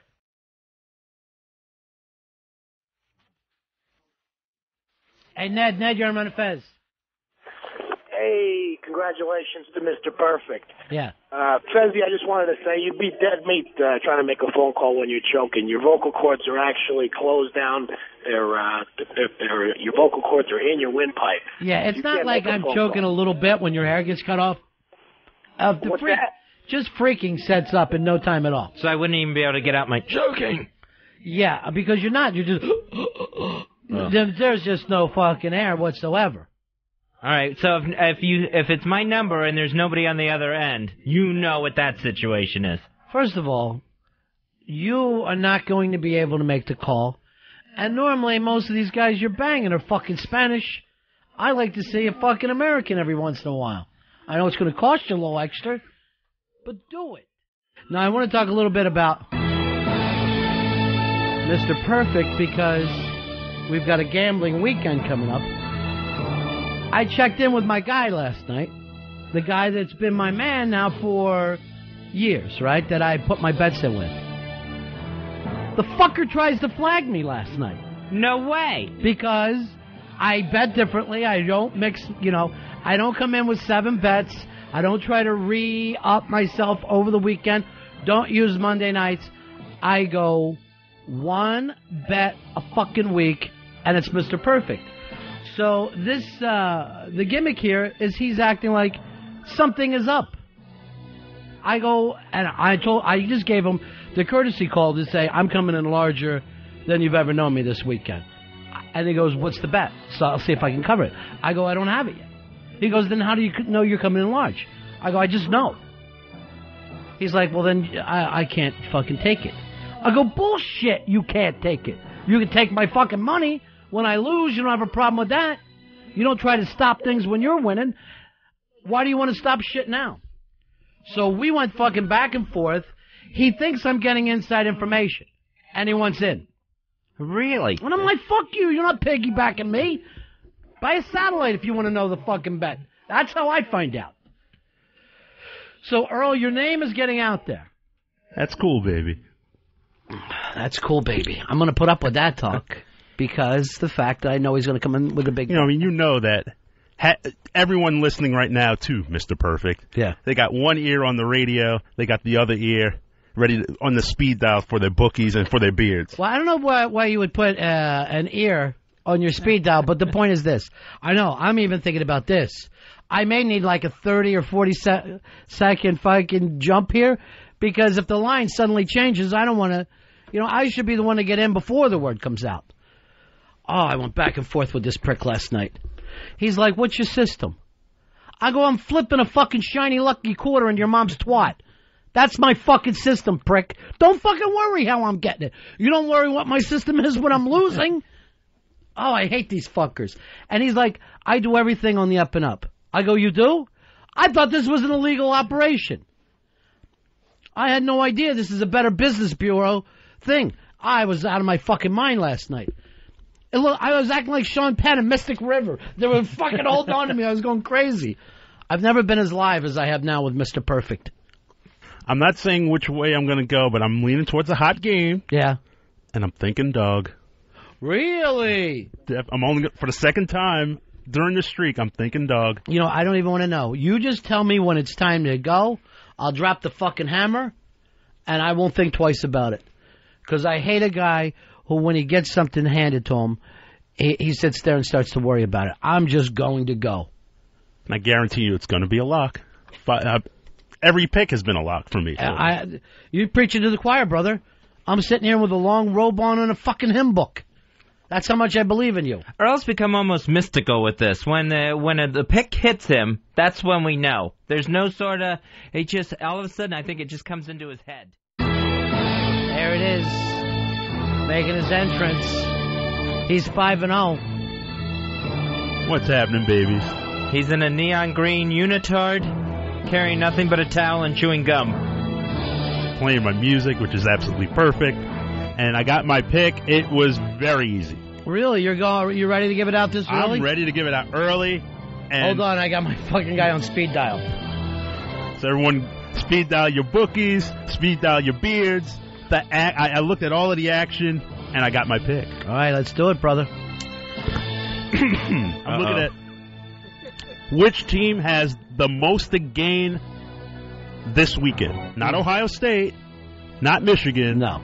West Virginia lost yesterday. So I'm going to go with the Texas Longhorns. Oh, my God. The Texas Longhorns. Laying the lumber on the horns. All right, what is the line there on the game? Texas giving up 18 at home against the Oklahoma State Cowboys. Giving up 18. Now, we're giving up 18? We're giving up 18. They have blown this team out 3 years in a row. Oh, jeez, now he's starting to go back and read the things. You're turning into Fez. He's doing trends. All right, we got it. I don't play games. I go with Mr. Perfect. He's 5-0. I got everything on this, brother man. Texas minus the 18 against Oklahoma State. My problem was this. I'm giving up 18 here, Earl. I can't even relax till the second half. Probably not even till the fourth quarter. But again, they have the most to gain by blowing this team out this weekend. They can put themselves right back. Don't overthink yourself, Mr. Perfect. They can put themselves right back in the BCS picture. Fez, you want to take your eyes off him? All right, I won't look. Don't look at him. You don't put any money on the game. Dave, you don't look at him. You don't put any money on the game. That's our system. But if you want to double your money, holidays are coming up, right? You got to buy Christmas present. You're now starting to work an 800 number gimmick over there. We already trust in you. We know you can do it, Mr. Perfect. All right, we got the Longhorns, who I hate, giving up 18. Jason, you're on Ron and Fez. Ron Fez, what's up, buddies? Hey, buddy. Who in the world is in charge of the music? The opening was incredible. Yeah, that's Mr. Perfect, Big Earl Douglas. Mr. Perfect, Earl, you are the man. You are the best. That just got me going. I'm ready to rock out with Ron and Fez all afternoon. See you later. 866-RON-0-FEZ, 866-RON-0-FEZ. Hey, Lloyd, you're on Ron and Fez.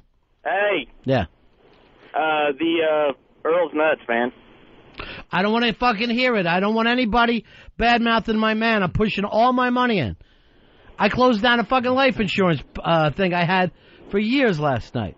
I told my wife, why waste it on that when we got sure money? Here's Joe. Joe, you're on Ron and Fez. Earl, man, I don't like this pick at all. Get off. You know what? I love this. The fucking ham and eggers are already, they don't like your pick. That's got to mean something good. I can't hear any negativity. It's too much money. Robert, you're on Ron and Fez. Ronnie, you know what last week's results were, don't you? Oklahoma State, Nebraska. Oh, yeah, Earl. This is the end of it. Sorry. Get off the fucking phone. No negativity. 18. I have pushed everything in. Go away. Go away. Holy shit, he makes me a nervous wreck this week. His lock of the week? Shh, I can't hear your voice. I don't want you saying what his lock of the week is. You stay away from it. Just wanted to remind people. I don't want you to remind them. Here it is. I'm getting a little crazy already. At first I felt excited, and then you fucking people call in, and you start driving me crazy. I'm going all in, Earl. Don't listen to them. Texas giving up 18. Texas giving up 18 against Oklahoma State. That is my lock of the week, my perfect pick for the week. Fucking sick to my stomach. But I believe, Earl. I believe. You were the only one who believed when I gave up the 22, right? Oh, God, yes, I did. That was a rough night for me. It was a rough night. Did you win? Yes, I did. I love winning, Earl. I don't like this feeling, right? No, I do like this feeling. We're going all in. Everything's going in on Earl Douglas. Seems like it's not fun anymore. Fez. What? Please. All right. You're a natural jinx. Scott, you're on Ron and Fez. Yeah, I'm going in with Earl's pick, even though I don't agree with it, but I'm still going in with you, so I got your back, Earl. There you go. That's what we got to do. We don't overthink this thing. And, Earl, don't you overthink. I want you to go by gut.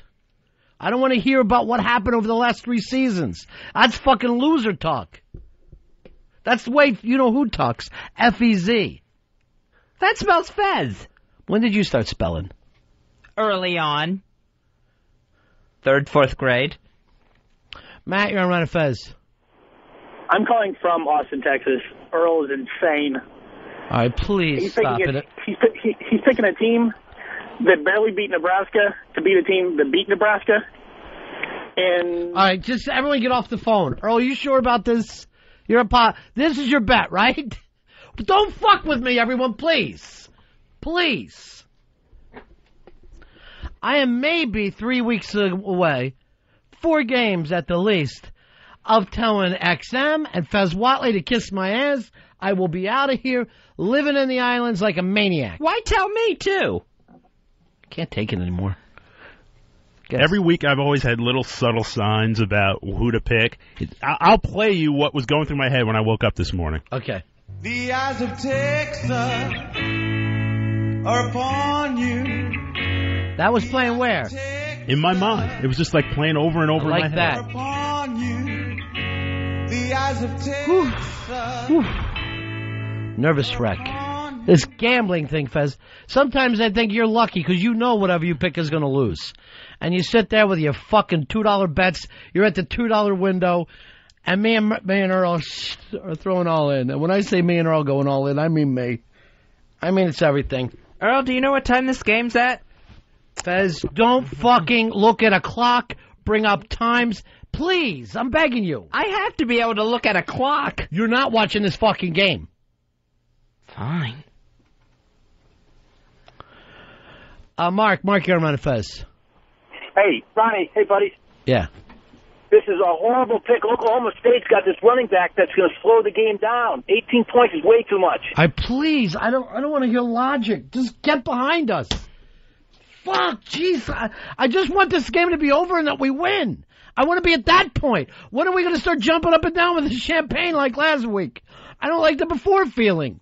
The game's at 7 p.m. on TBS. By 10 o'clock, you will be the happiest guy in New York, Ronnie. Happiest guy in the country. I believe you, Earl. You're the only one that's never doubted me. I never doubt you. Ever.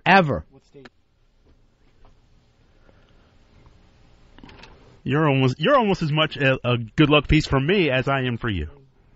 All right, now I'm getting a little fucking misty when I hear that. That was pretty sweet. Fez, please, I'm having a moment with Earl.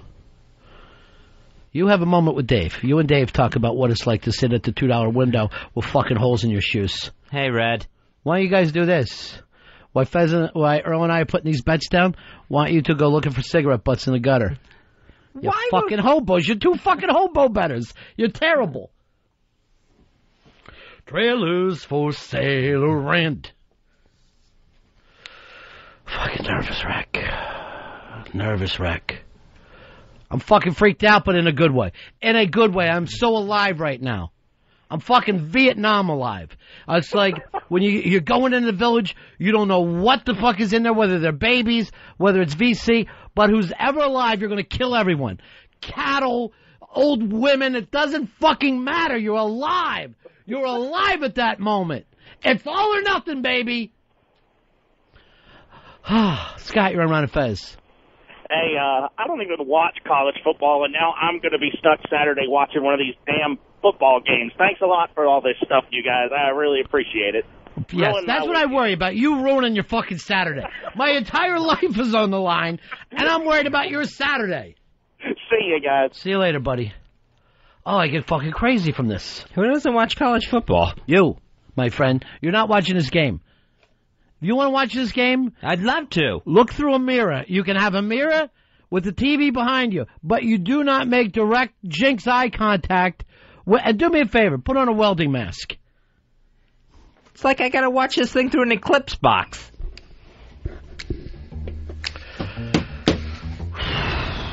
Craig, you're on Fez.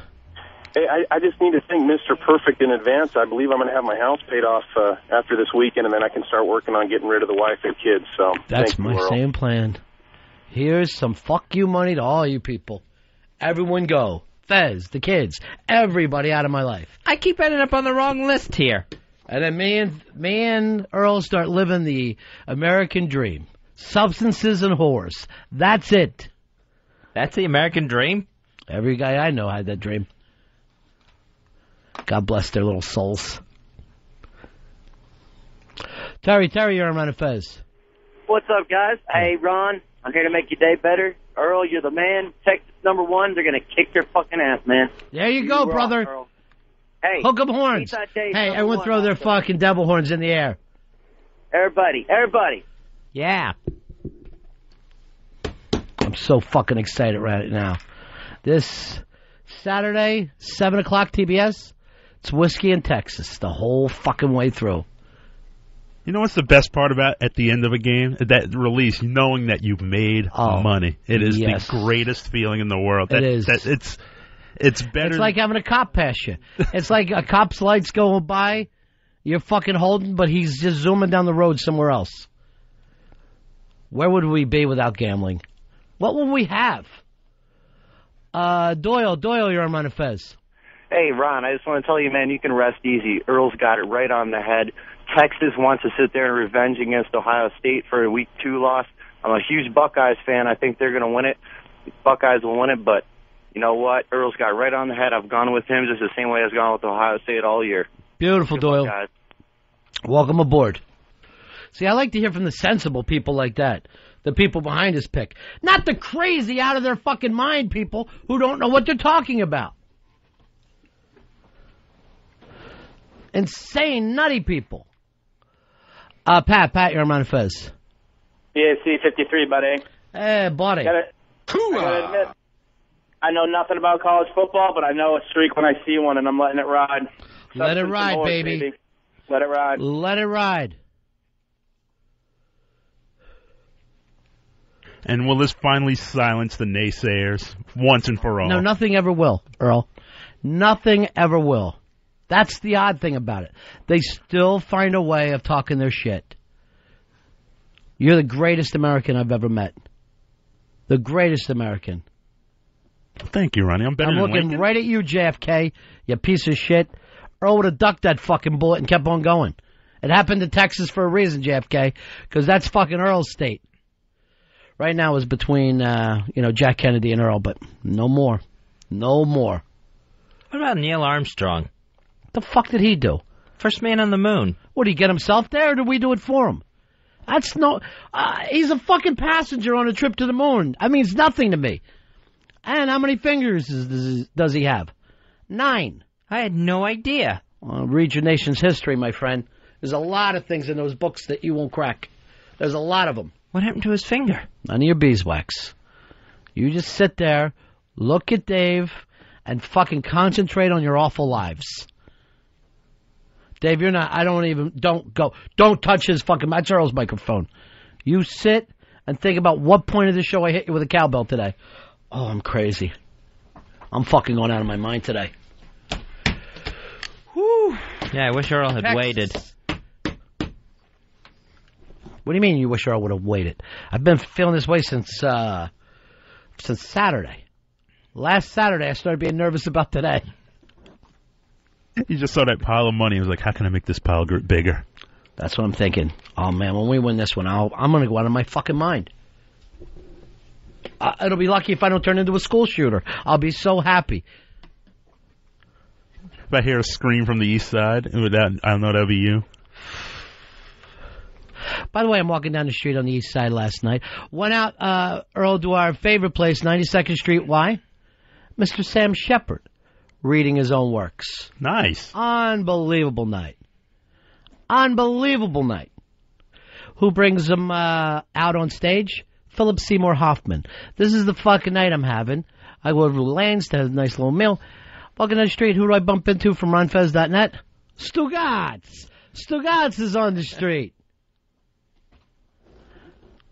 And your pockets are bulging with money. Thank you. Just Earl. bulging with money. You look like $1 million. Well, it's a perfect night. Charlie, you're on Ron and Fez. Charlie, you're on Ron and Fez. Hey, buddies, 1155. Hey, my brother. Going with all full force on this, just making sure, though, if he's hearing the right Texas song, because we got Texas A&M playing Oklahoma. We also got Texas Tech playing Baylor. Just making sure that... No, we're the Longhorns. All the money in there. Little hook 'em horns, baby. All Hook 'em right, horns. hook 'em on. Longhorns all the way. And we're fucking giving up 18 and we're not even looking back. We are going to crush. Call Matthew McConaughey. Tell him to gas up the jet. It's all going to be fucking good. I wouldn't mind getting in on this one. Not at all.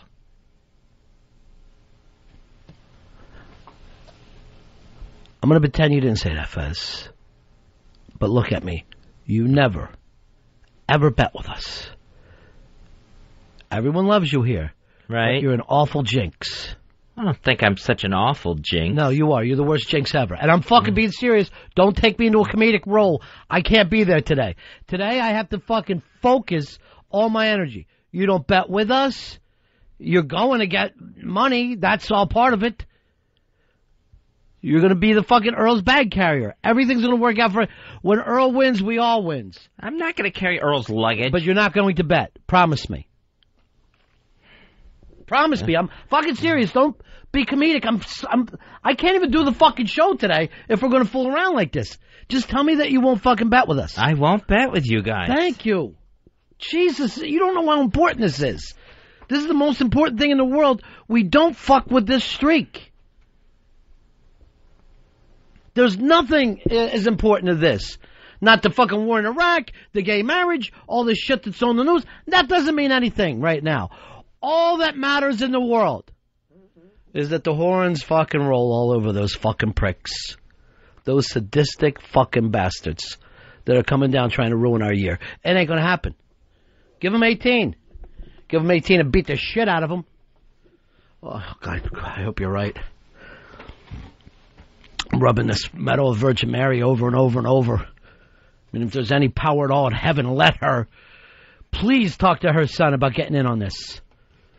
5 weeks now. Have I let you down? You haven't, Earl. I believe in you. All right, we need to change the subject. We need to just move on. John, you're on Ron and Fez. Hey, man, this is going to be a typical Texas game. 42-14, 42-10. They had their close call last week against Nebraska.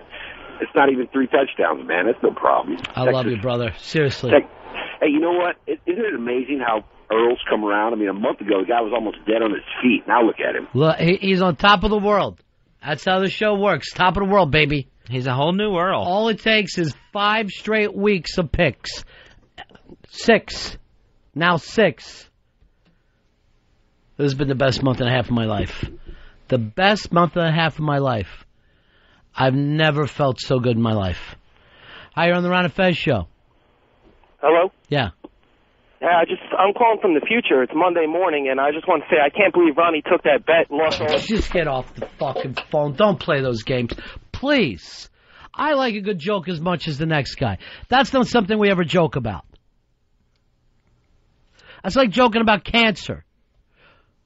Playing with your money is like playing with your emotions. If you start to say to somebody, oh, you're going to lose, that's like a guy who he's going in, his wife is having a baby and making some kind of joke about a stillborn kid or a wife dying in labor. And even those jokes I will laugh at. What I won't laugh about is Texas losing this thing. And by losing, I mean not covering a fucking spread. I could care whether or not those little fucking 1.5s go on to do anything with the rest of their lives. I'm talking 1 week only. They cover. Earl and I are out. Oh, Jesus. Chris, you're on Ron and Fez. Hey, guys. How you doing? Good, buddy. Hey, man. I'm a student up here in Texas, and I've been to 2 of the practices this week, and I hate to tell you, they were not looking very sharp. Why would you say such a thing? What the hell is wrong with people? Well, I'm just trying to help you out a little bit there. It doesn't seem like help. I can't do this show. I can't do this show for these listeners. I can't do a show for people who are like this. Hey, look at me, Ron.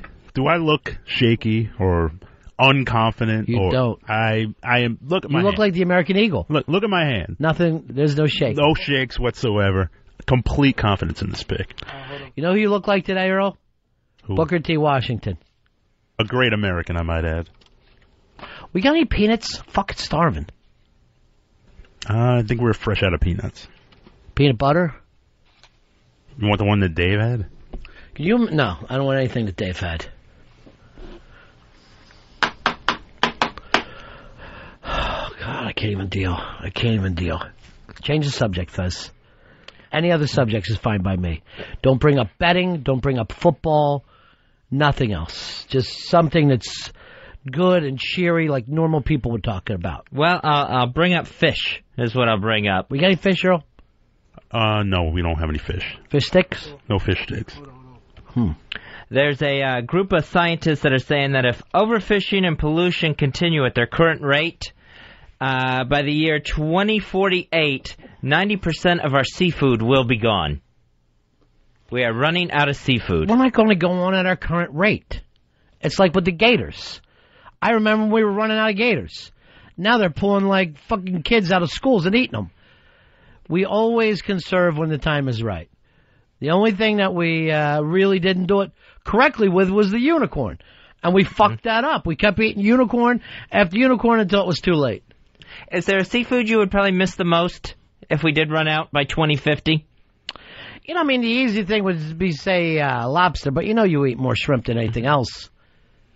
I think crab would really disappoint me. Crab is kind of running out. I mean, you don't have crabs like when we were younger. Because I do like crab cakes, and then, of course, the California roll with the sushi. But you don't eat crabs. You won't sit down with a fucking pot of crabs. No. That's the way my family lives, down on the Chesapeake Bay.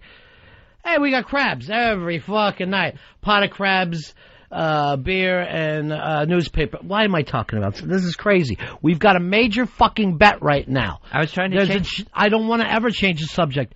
We need to focus. 100%. You think people care whether or not we have scallops when the Longhorns, is this their homecoming day? No, they are on the road at Oklahoma State. No, they're home, Earl. They are home, I'm sorry. Do me a favor, call the school, would you? Make sure there's no one in the fucking tower going crazy down there either. Is that where that happened at? Yeah. What's that guy's name? Charles something, right? I don't remember who the shooter was. Yeah, you do, because it was in that, it was in True Romance, I think they brought it up. When he got that beat on it, that first one was a bitch of a bunch. Just think, 2 days from now, you'll be the happiest guy in the world. I can't look ahead. I can't get out of this feeling. Gotta have faith, baby. I'm in an odd place. Dave, you're on Ron and Fez. Hey, Ronnie, I'm up $5,000 on Mr. Douglas there. This week it's all going on Texas. And then I'm going to take that $10,000, Ronnie. I'm going to Vegas and living that American dream. It's going to be $1,500 a night call girls. It's going to be $5,000 on Black, Ron. All because I've got the Douglas touch now. Go live the life, my friend. That's Go live right. the life. He'll go bust. How many lives we're changing? In a positive way, yes. In a positive way. The last 5 weeks, lives have been significantly changed. I think that you've done more than UNICEF, if I had to guess. I'm better What than exactly does UNICEF mean? United Nations International Children's Education Fund. Nice. That's right. I like it. I think I made it up. The name you were looking for was Joseph Whitman. Joseph? Joseph Whitman? Not Charles? Charles Whitman. Thank you. Dave, come on. I don't need you yelling out Joseph to Earl. I need you to say Charles. Charles Joseph Whitman. Who cares about the Joseph? I'm not his grandmother. I'll yell that if he's bad. Charles Joseph Whitman, you get out of that tower. Stop shooting at people. You're on fucking edge today, aren't you? You thought I was going to go off. When I started to yell a little bit like I was his grandmother, this fucker almost ran out the door. Yeah, I'm a little nervous, sure. What's wrong? I don't want to even say the word, but the Texas, the streak and everything. I just don't say it. I'm not going. Here's what I want you to do. After the show today. Yeah. You and Fez go out for a ham and egg lunch. Relax. Sit there. When the limo goes by, I'm going to fucking roll down the window just a little bit, blow some cigar smoke out as my salute to you guys. All right. I wouldn't mind being in the limo. John, you're on Ron and Fez. Hey, what's going on, buddies? How you doing today? What do you say, pal? All right, I want to talk to Fezzy, and I want to talk to Eastside Dave. Go ahead. You know how you guys have been on your streak and everything. I wanted to say for Fezzy and Eastside Dave, I got a bet that I think they should take, so that way in case you guys lose, which I think you will, he needs to take... I'm fucking hanging up on this idiot. Ha ha. You're so fucking dull. That's the dullest fucking call I've ever heard. I'm crazy today. I'm fucking out of my mind. You know who always thinks about losing? Losers. That's right. Winners, they walk, whether it's an athlete, whether it's a bettor, you walk on with a winning attitude. Have that winning attitude. Look, Ronnie, you are that winning attitude. It's all because of you, Daddy. Eric, you're running Fez. Yo, Ronnie, what's up with all these fucking jinxers, man? I don't know. It's like there's no fucking way for a man to treat another man anymore. That's the problem with this country. Exactly. And, Eric left. This is Fez's subconscious. I fucking love your bet. See, I don't like that. I don't like jokes. I'm not a big joke fan. Not when it comes to something serious. Not when... Sorry. They all try to drag me into it. I haven't done anything. 866-RON-0-FEZ. 866-RON-0-FEZ. Let's just stop talking about betting, gambling. Let's just move on.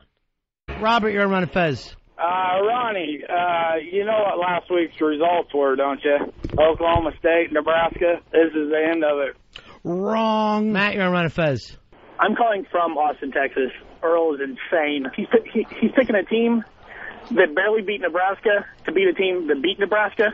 Wrong again, shit kicker. Mark, you're on Ron and Fez. This is a horrible pick. Oklahoma State's got this running back that's going to slow the game down. 18 points is way too much. Enjoy your ham and eggs. Chris, you're on Ron and Fez.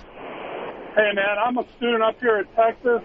I've been to 2 of the practices this week, and I hate to tell you, they were not looking very sharp. Enjoy your bus ride. Hold on to that strap. Hey, Lloyd, you're on Ron and Fez. Earl's nuts, man. That's right. And there's a cigar butt sitting out in the gutter right now for you. Run out and grab it. Earl, the naysayers are out there, but they cannot stop the fact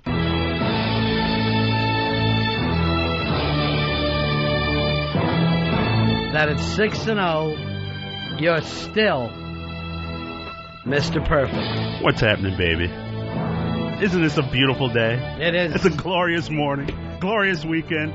You know, the way the streak is changing, I'm ready to drop Mr. Perfect, change your name to Goldberg, because it's just going to go on and on and on. I'm looking at you, Ronnie. You're looking beautiful, babe. You got this beautiful glow to you. You just smell like money. Thank you, my friend. It is unbelievable. I've never felt this way in my life. I finally have a best friend after all these years of complete gambling loneliness. Mr. Perfect, Earl Douglas, you've done it again. Well, thank you, Ronnie. And dare I say it was a perfect weekend? All right, well, look over at Fez now, Earl. That's the way I used to look. All rumpled and disheveled on a Monday. I'm not so rumpled. Not knowing why none of my bets came through.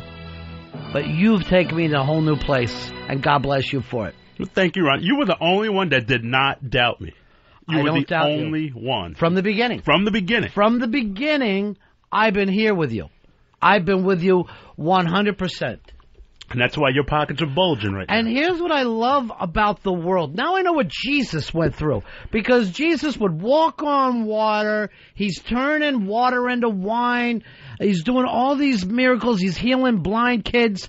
And even his disciples were going, yeah, but I don't know. You know, when you see the fact that these people will not listen to you, it kills me. I went on Whackbag the other day. Anthony had to yell at these people because they still will not give you credit. There's always going to be doubt in Thomas's. And I just want to say, it goes to show you what a gentleman man is. That he's willing to say, all my life, I thought Earl was a fuck-up, a do-nothing, basically a walking piece of shit. And yet, even he has to admit that Earl can pick college football games one after another. Fez, I check in with Earl during the game, during the first half, when you're still at that nervous time. Centered, confident, do not worry. He's telling me, spend your money now. It's done. Even with Texas turnovers, you were still so confident. I had my feet up. I had my arms back. It was just that is so a complete shoot, because I had just the normal game feeling. That all or nothing feeling that gamblers understand. That is it all, what is tomorrow going to be? Am I going to be at the very top or the very bottom? Because that's where I had my betting this week. My chick doesn't know how deep I went in this weekend. That's how fucking big I followed this prick. And God damn it if he didn't take me to the promised land. And not only 40 years like some wandering crazy bearded Jew. I'm talking he got me there in 4 quarters. Oh, poor Moses. By 11:30, weren't you happy? Oh, God, I can't even begin to tell you. I honestly cannot begin to tell you. It's like there was a parade in my heart. I now know what it feels like to be a human being. This is what people feel like. You're like going down the Canyon of Heroes, down Broadway. I swear, I might even put confetti up in my fucking ceiling. Earl's pick last Friday, his lock of the week, comes in again. He was taking the University of Texas over Oklahoma State, giving up 18 points. They more than cover. And the confederacy of dunces that surrounded him on Friday. Well, I don't know, Earl. Don't look good. What about what happened against Nebraska? These ham and eggs are cold. They fucking... It's almost, Fezzi, it's almost like you go... If these fucking imbeciles are against Earl, he must be onto something. True genius. This is genius. A month and a half. I mean, he took out October, and now he's halfway through November. You're preaching to the choir, brother. You're preaching to the choir. Think about this. You had a fine steak yesterday for dinner. They're eating grit sandwiches. Good point. That's a good point. And on Wonder Bread, you fucks. And you know what? It just goes to show you. This is why they have casinos that are built so big. Because these fucking guys will go out there, play the slot machine for 8 hours, then go sit in the airport terminal and wait to go home. Because they can't afford their fucking hotel that night. You've got something. You see him. And here's the thing about me. This is the only thing I've done. Number one, backed Earl up 100%. But number two, attempted to share him with the world. I am giving you magic. I'm not hiding him. I am saying I have found it. It is alive. I share it to you, and you fuckers call on the phone, and you attempt to run him down. You were like the early investor of, let's say, like Coca-Cola, and you're trying to tell people, this stock has money in the bank. I'm telling you. And you know guys have told people that. You know what I mean? You know people were out there going, hey, this Apple stock, I just got to look at this fucking home computer. I think it's going to go big. I know it's 1979, but follow me here. And their friends were like, oh, I don't think so. Computers. That's when you know you're onto something. It's just, I just don't understand it. They see how, look at you got a brand new suit, you got diamond rings, you got money in your pocket, you're spending it like it's good, like it's going out of style, and they still doubt you. But I guarantee you, how many times you think Nostradamus had to hear people scream, shut up, you stupid drunk. You're babbling. You know they told him this. Well, we're on top again. Texas came through. I know I should do a show, but I'm at the point now that I don't care, Fez. I honestly can afford to say I don't give a shit how this show goes at all today. I don't care if Elo or Wiki or Kevin Straley are happy. That means nothing to me. Nothing at all. I'm on top of the world.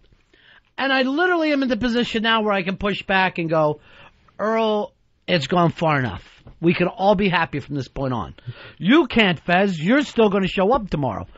But at this point right now with Earl, I could push away. I don't even want to think about that on a Monday. Yeah, I've been banned. I didn't get to join in the fun. I didn't watch this game. I didn't get any sort of phone call or anything. You know what, Fezzy? Tell your problems to your stent. You should sit here and feel, what do you mean you didn't? You've heard all the things. Right. Your problem is you're a jinx. Now, right now, I'm not going to think about next weekend. I have not decided, and I do not want to decide. I want to enjoy this week. I won't make a pick until the end of the week, so I'm just going to lay back and watch you enjoy your well-earned money, I might add, because you went in from the beginning. You got to be in early. You got to be in early to win. You know, I got it in my back of my head. Could this guy do anything now? Now I'm at that point of, is there anything that he can't do? And I haven't decided about that either. Do I take him to Vegas? Do we start and look at NBA games that are happening, you know, every single night of the week? Who knows? Maybe I was crazy thinking it's just college football. It's just unbelievable. Chris, you're on Ron and Fez. I want to thank Earl. My whole family wants to thank Earl for the filet mignon we had last night. Yeah, we used to have craft dinner, and now we have filet mignon. Thank you, Earl. Enjoy yourself. The little people, I love them. Of Pinky and Benson. Here's Robert. Robert, you're on Ron and Fez. Ronnie, I'd like to apologize to Earl if I could. Go ahead. Earl, I'm sorry, brother. I doubted you. I'll never do it again. Fezzy? Yes. Could you give him a reach around for me there? You know, Robert, why don't you do this? You got today's sports section? Not yet. Go out, see, wait for somebody else to get the paper, then you quick put your hand in the machine so you pull it down so you're not spending your own quarter. I want you to reach into the sports section, line your fucking shoes with it so when you step on a puddle, that hole in the bottom won't let all the water in. In the meantime, Earl will live large. Here's Jason. Jason, you're on Ron and Fez. Ronnie. Yeah. I bet with Earl this week. I didn't like the 18 giving up, but guess what, Ronnie? Today I'm getting Fizz for a custom suit. Finally. It's unbelievable. All right, my friend. Have fun at the big and tall. 866-RON-0-FEZ. 866-RON-0-FEZ. We'll move on. I don't want to become a braggart because I'm above it all, Fezzy. You know what I feel like now in my life? Is when you're taking off on the airplane, you're going through the clouds, and you feel that turbulence, and you know it's a storm, but suddenly the plane has broken through, and it's blue sky, and you're above the storm. That's the way I'm living my life right now, and it's not even a matter of bragging; it's just contentment. I just feel all the turbulence. As well you should, Fez, because that's your nature. As well you should. 866-RON-0-FEZ. 866-RON-0-FEZ. Earl, we're not going to spend time talking about it today, but you are. Mr. Perfect. You are my best friend. I thought I was your best friend. And I'm not even going to say that, Earl. You're my only friend. Thank you, Ron. Only friend? I'm still here. You're the only one that kept the faith, baby. Sure. Justin, you're on Ron and Fez. Hey, boys, 10304 checking in. What's going on? Hey, my brother. Hey, I just wanted to ask you, since thanks to Great Earl, what do you think's better to light your cigars with, 50s or 100s? First of all, if there's any gambler who can tell you 50 is a bad luck, don't even let that fucker hand you a 50. It's Dude, terrible fuck luck. That Jinx Fez. Yeah. Fuck that Jinx Fez. Only C-notes. Yeah, Fez, you take a 50. You got to go out to the track one time with Fez. He's eating fucking peanuts the whole time, and he's not having anything to drink because he's hoping to choke. It's the only way he can get out of this is to choke on a bag of nuts. It's depressing when you lose. It really is. Instead of a sack of nuts. John, you're on Ron and Fez. Hey, how you doing, guys? Yeah. Hey, I just want to thank Earl. I went to Vegas with a friend of mine this weekend. Just, go down there for the weekend. Sure. And I'm at the sports book early in the morning, placing my bets or whatever. I say, you know what? I'm betting 3 teams. I'm betting Vanderbilt with the points. I'm betting Notre Dame. And one more team. And I say, you know what? I'm just going to put $100 down, with that, just to see if Earl's really doing anything. And I'm telling you, it came in, pal. And that night, we all went down to the Strip. We went to I forget that restaurant, but the one over in the Mirage, and we had a great meal. So thanks, Earl. There you and go. We owe you one. If you're ever out here in California, we're buying, pal. Wow, all over 100. Jeez. All over 100. All right, 866-RON-0-FEZ, 866-RON-0-FEZ. And everybody's sharing the wealth. Sure. Everybody. That's the beauty of it. Everyone can jump in. No one ever uses gambling winnings as saved money. Never. You're like, now that's all fucking mad money. Time to all indulge. mad money. God bless you, Earl. God bless you for what you've done. And now I do believe in God. I honestly do at this point after a 6-0 win. Ronnie, I'm ready. I am totally ready. Ronnie, hit my music. Wow. Oh, my gosh. Hello, everyone. Call your beards. Call your bookies. Mr. Perfect has his perfect pick of the week. And it's going to be Boise State. What? The Boise State Broncos at San Jose State playing the Spartans. Boise State, the number 14 ranked team in the nation. They are 9-0. They have something to play for. They can play themselves into a BCS picture if they will run the tables the rest of the year. Take Boise State minus the 14.5 points. Oh, God, you give up a lot of points, brother. You give up a lot of points. Boise State 14 minus the 14.5 over San Jose State. This is a shocker, Earl. They all are. This one ain't even on TV. It is one. I think it's like the second ESPN game that Saturday night. But ESPN 2. Oh, it's not even ESPN2, but it's... Yeah. Just tell him, Fez. Don't fucking try... Yeah. Yeah, just kind of bring down the Mr. Perfect music. Okay. Don't leave it blaring. Well, I brought it down a little bit, but apparently not enough. But, I mean, they're 9-0. Cowbells! I had to hit him with a double cowbell because I'm going to tell you the truth, I missed with the first. But that is my perfect pick of the week. Boise State minus the 14.5 over San Jose State. Dave, make your bets. The thing is, I don't like you bad-mouthing Fezzi on his day. This is his fucking day. You're right. I wasn't trying to badmouth. I was out of line right there. But the whole thing, apparently not enough for you. I don't fucking like to come out. Ronnie, that was the gossip voice somehow worked into it Just a little feel bad bit. about the one sliding on me a little bit. Do me a favor, check if we got a wind in here. Because it just fucking felt like that first one sailed. Maybe the air conditioning. Bad gale or something. Yeah, maybe. Maybe I'm losing it, boys. I'm going to tell you the truth. Maybe I'm losing it. Maybe I'm just so nervous with Mr. Perfect. I'm pushing all in, brother, and you know what? I've never seen this team play. Either team. I've never seen play. Fuck it. Mr. Perfect says rock, we rock. And you're the only one that's ever had faith in me this entire streak. And not just that, your whole life. Well, me and Muni. Yes. Me and Muni. And that's why your pile of money's the biggest, Ronnie. You got in early. God bless you. Now, who were the beards that we're calling? No, some guys have beards where they kind of have someone call a bookie for them. I never heard this fucking saying. A beard to me is a fucking gay guy who takes a woman to a wedding. That's his beard. That's the way I heard it. Those are the guys who don't want to know that don't want anyone to know that they're laying a lot of money on a game, so they'll get someone to do it for them. Gotcha. I never used fucking gay talk, so now I'm learning all these things. Take care, everybody. We'll see you after O&A on Monday. Boise State! That's my show. Donk. Ron and Fez show. 866-RON-0-FEZ. 866-RON-0-FEZ. What's that noise I'm hearing in my microphone already, Dave? All right, there we go. What was that? It was one of the microphones making that noise. I don't know why it was hissing. Which one was on? That one. Why would the other ones be on, though? That one, I just kind of went ahead and hit that one as well. Fat fingers, basically, what the problem was. I thought maybe there was somebody there sitting there I didn't see, or what was going on. Dave, you're on top of things today? Absolutely, Mr. B. 100%. You know, do me a favor. Take the Semper Fi act down. Just a fucking heartbeat. Okay. All right? Just be a person. Gonna do it today. If I want a cadet, I'll go to fucking West Point and do a radio show there. That's not gonna happen. I don't know where you're going off with this whole spit fucking shine thing, but it ain't going down for me. All right, it's the Ron and Fez show. 866-RON-0-FEZ. 866-RON-0-FEZ. I'm Ron, there's Fez. Hiya, buddies. He's turning on every microphone he can in the place today, because hopefully a choir will stop by a little later.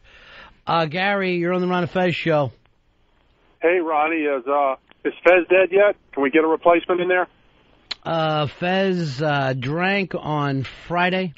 Drank quite a bit, and how you feeling, Fezzy? I actually still feel a little drunk. I still feel like I've got it flowing through my system at some point. I heard you went out later to the Blue Room after the show, but the word I had is that you were drinking club sodas. Yeah, I got to the Blue Room, and I just didn't have a taste for any more alcohol. I was kind of like teetering on that. I'm going to be puking in the Blue Room, men's room, if I don't stop immediately. Well, if you ever saw that, you wouldn't be the first person to. So, and then once I got my bearings back, I started having a couple beers. So those were my first beers since the heart attack, too. Everything's a first. How'd the beer taste to you? Were you already too drunk to really enjoy that first beer? Yeah, to me it was just like trying to put more liquid down my throat. Oh. Cum? No. I just naturally assumed. Beer. It's just who else calls it liquid? Well, at that point, I really wasn't tasting anything. It was just, I just kept drinking. And then the rest of the night, probably got home not too late, but then just massive spins and the headache. Something I didn't miss from the past year, that's for sure. Well, it was well worth it, because you were funny as hell on Friday. You're a funny drunk when you're not being an annoying, sobbing drunk. So you're literally the best and worst of both worlds. The problem is I can only offer you both. Yeah. I can't offer you one or the other. Well, when it was, I mean, you were funny for so long. And then when you wanted to go into sobbing, melancholy, Fez, I tried to pull you out of it a little bit. But you almost had your head down just so you could fight your way to Sad Town. I just really wanted... Sorry, that was my fault by accident. What the hell was that? No, my finger slipped. All right, so we've been doing the show for fucking 7 minutes and 2 slipped fingers. Yeah, that was... You're lucky you're on the other fucking side of the glass today, because really I'm not in the mood. I hear you. Earl was with us for how long? Did his fucking finger ever slip? No. All right, now I don't want to get off to a bad mood.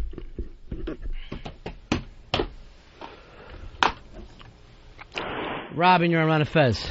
Hey, but I just want to find out what bridge Earl jumped off of when his football pick didn't hit, and that's why you're in such a foul mood, right? 866-RON-0-FEZ. 866-RON-0-FEZ. I don't even know whether we should do this one today. I know with my drunkenness that I also, massive headache afterwards that took the rest of Saturday pretty much to get over. And then... Oh, so you had a bad Saturday. Yeah. You're the one with the bad Saturday. Well, I had a bad physical Saturday is what I had. So go ahead. Oh, and then it just... Then I've lost my voice and still feel drunk to this day. It's very odd. How would you lose your voice? Because I think I was talking way too much at the Blue Room, and I think I just, kind of got loud and ugly there and just shot out the pipes. Mitchell, you're on Run Fez. What happened to Mr. Perfect Street? I lost my ass with giving up 14.5 friggin' points. There's never been a worse fucking name for anybody than Mr. Perfect. It's literally the stupidest fucking name in history.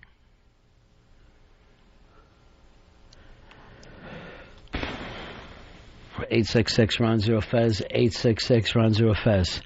So, I understand some listeners hung out with you, but do you remember everything from Friday, or you don't?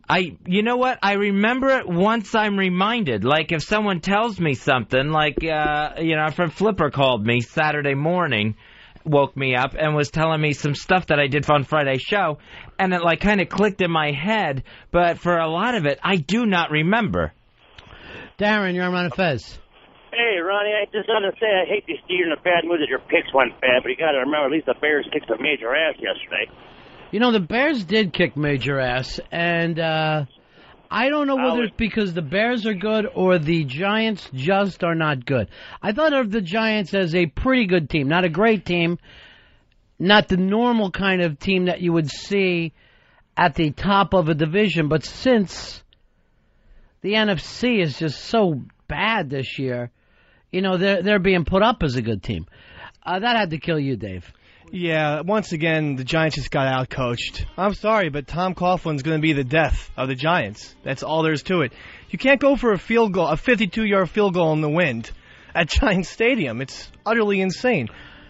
Yeah, that is, but they didn't lose by 3 either, bro. I mean, they got this shit kicked out of them. When you got some fucking team down in the pouring rain, and you let them run 22 fucking yards when they should be passing, when they're trying to run out the half, and you basically let them get a touchdown and come close at the first half, that's not a fucking championship caliber team. That's not a team who really wants to win. I mean, it shows that Rex Grossman can get rattled. He got rattled early, and then he got allowed to be put back in sync again. Skip, you're on Run Fez. Hey, Mr. Perfect. Mr. Perfect. Did he jump off that bridge yet?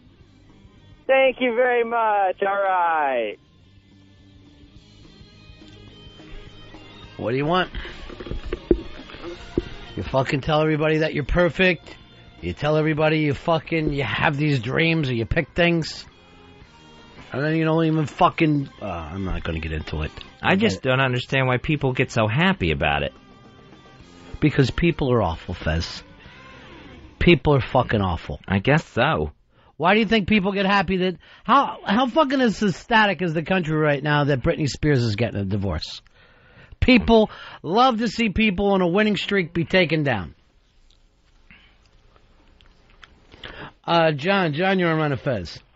Hey, Ron, I hope you have a cowbell with Earl's name on it. I lost my shirt this weekend. I understand. Earl's MIA. I got a fucking XM call over the weekend. Have you heard from him, Fez? I have not heard from Earl at all.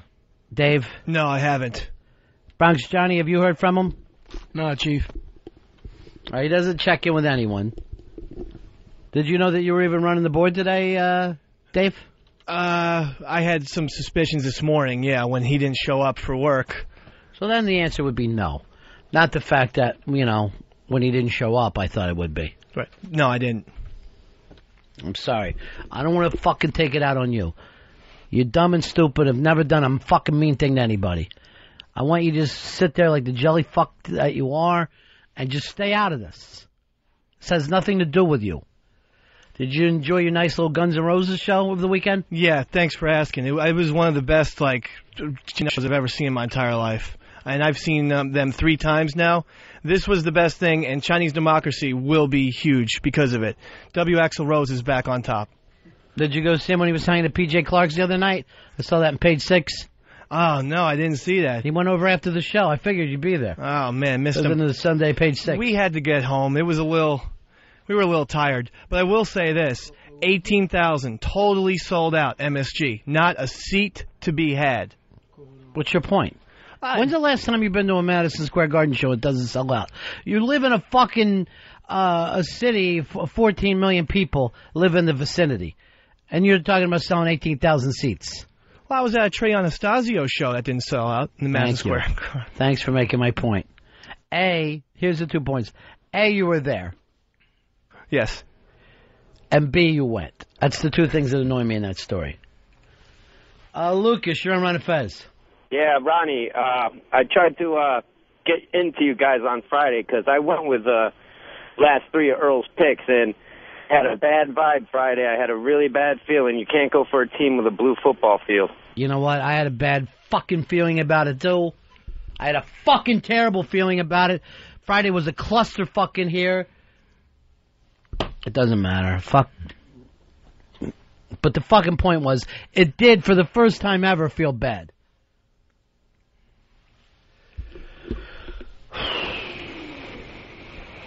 Sean, you're on Run of Fez. Hey, Ronnie. Yeah. Hey, this isn't Earl's fault. I know exactly what happened. Fezzy watched the game. That's the only thing that can explain how his perfect streak ends. I'm not going to yell at Fez because week is over. That's true. But how many times have I told you, seriously, right, to stay out of the fucking picks, right? Yeah. Drunk Fez would not shut up about it. Right. Well, that I'm not even sure about. I'm sure about it. I'll have to take your word for it. But I don't remember getting involved on Friday. Isn't it nice the way a drunk will fucking forget the things that they do to you? They'll remember anything. Oh, he remembers that he was killing and making everyone laugh. But then when he did anything that was harmful, he doesn't remember it all. Take care, everybody. We'll see you after O&A on Monday. Boise State! That's my show. Dog. Well, is that jinxing it? Yes. You fucking mentioned it. Just reminding people about what Earl picked. Fez, I'm fucking serious right now. Don't get me crazy. You and I had a fucking deal. You stay away from that pick. You don't remind people. It's not your part of the show. Your part of the show was crying and talking about your heart. That's what we expect from you. Not getting involved with the fucking picks. God knows where Earl is. Fucking living underground like Beauty and the Beast. He's fucking living in Central Park. Larry, you're on Run of Fez. Hey, Ronnie, I just wanted to pass along something my man used to tell. Those that gamble live in shambles. Oh! It doesn't even really rhyme. Gamble and shambles? The problem is, when you're fucking winning, everyone's wrong. And when you're losing, everyone's right. You gotta fucking take your losses in this world. What, was I insane to fucking believe him? I mean, he seemed to have a knack for it. He won 6 weeks in a row. Yeah, I wonder what could have went wrong. I wonder what the difference was on Friday. Take care, everybody. We'll see you after O&A on Monday. Boise State! And that's the end of my show. Dog. I want you to go back and isolate everyone who fucking laughed. And make up a list. And then put them their names on it. And then shit at the top of that list. That will be done today. Jason, you're on Run of Fez. Yeah, I got to stick up for Fezzy here. I know what went wrong, and it's not his fault. Earl, his powers, he has one perfect pick a week, and I believe this, but he fucking blew his mojo in the middle of the week picking the Democrats to win the elections. I worried about that, too. I'm not even fucking kidding you. I know it doesn't make sense in a scientific world. But when you're gambling with science, this is the fucking spirit world. That's where it takes place. No one saw that one coming with him taking the House and the Senate, except maybe Nancy Pelosi. I don't even know what that means. I don't even know what crazy talk like that means. Why don't you drink up? Drink up and be the fucking show carrier you were on Friday. I don't have my booze with me today. I can't do that every day. That would kill me. Johnny, do we still have the liquor from the other day? We have some Jim Beam left, yeah. Jim Beam, that's what he was drinking. Yeah, well, the other bottle is gone. I will drink this fucker. I'm not going to waste Jim Beam on him. That Seagram's is totally done. Well, it wasn't done by Fez, so you fuckers are in here getting hammered the other day, weren't you? There was an after-show celebration for the anniversary. But that was liquor I purchased, too. So I'm glad everyone... What, Confederate fucking money? So I'm glad everyone enjoyed that. Scott, you're on Fez. Yeah, I think it was you, Ronnie, that was saying you weren't sure whether you were going to go in with everybody on the bet, you hack. I get every right. Fucking hammer away. I got nothing to fucking say. I got to just sit here and take your fucking stones. I feel like fucking Steve Martin at the end of The Jerk. Fuck. Daniel, you're on Fez. Hey, Ronnie, what you say? What do you say, buddy? Hey, I got some leftover ham and eggs for you if you want some, if you're still hungry. No, I already had a half a dry bologna sandwich. I'm fucking How about brown a bagging. cigarette? I'm fucking brown How about a bagging. cigarette and a gun? You know what, Fez, you really fucking were true about this. People do love to see it fucking suffer. They love misery, and I don't understand why mean people have to, why they get such giddy glee out of this. First of all, whether they're Italian or not has nothing to do with it. I said giddy glee. Oh, I thought you said guinea glee. No, giddy. Like all joyful. Like so Let me happy check that- with Dave. Dave, read it back. What did he say? Read the fuck. Guinea glee, yeah. Ends. There's ends in there. Why are you keeping a transcript of what I'm saying? Because we can't record the show today, so I'm just having him type it along. I don't need a courtroom reporter in there. Jimmy, you're on Fez. Hey, what's up, buddies? Yeah. One of them other guys kind of stole my thunder, but I was going to tell you, Drunk Fez was your jinx. Believe me, my fucking emails blew up with it over the weekend. Well, here's the two fucking funny things. What was it, Sunday morning? Yeah, Sunday morning I get a call from, I don't even want to say which XM suit it was, that Earl had called them Saturday night, fucking going on and on about how much fucking pressure is put on him with the show and bop. And he wants Earl to... I don't know what the fuck, because I just started fucking screaming. Right. I'm like, excuse me, if I cannot fucking worry about Earl today, if I can't sit around and worry if Earl's okay. I feel bad about the whole Earl thing. About what? Lying to me for fucking 6 weeks just so he can fucking set me up on the 7th? Yeah, I feel bad about that too. TJ, you're on Fez. How you doing? Yeah. It's Carl Screener's fault you lost because they wouldn't let me through to warn you. If you play back the way Earl picked it, he was unsure. He didn't say how it came to him. He just picked it out of the air.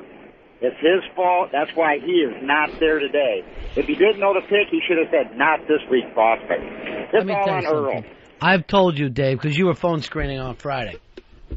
When anyone tries to warn me and pull me off a bet or a movie, put that person through immediately. That was my mistake. I didn't want the negativity to go through. That's what I needed. Some negativity. Someone to smack some sense into me. It seemed like cold water getting thrown on the Yes, parade. that's what I wanted. I needed a wake-up. I was fucking sleepwalking for a month and a half.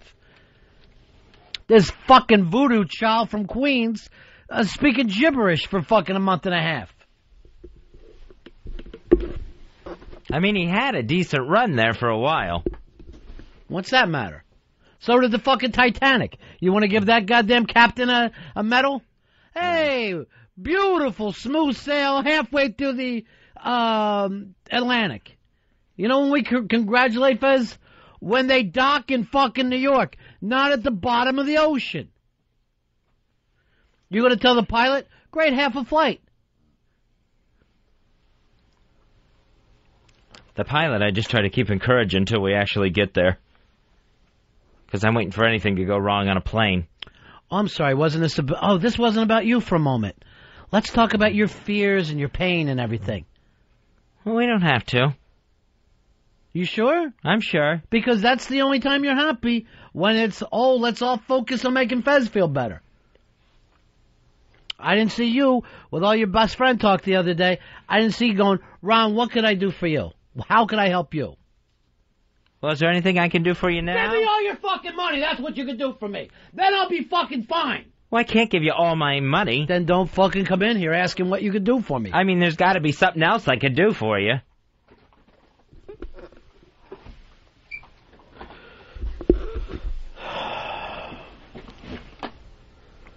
Mark, you're on Ron Fez. Hey, what's up, buddy? Yeah. Just wanted to let you know I kind of handled the action. Nobody had a good weekend this weekend.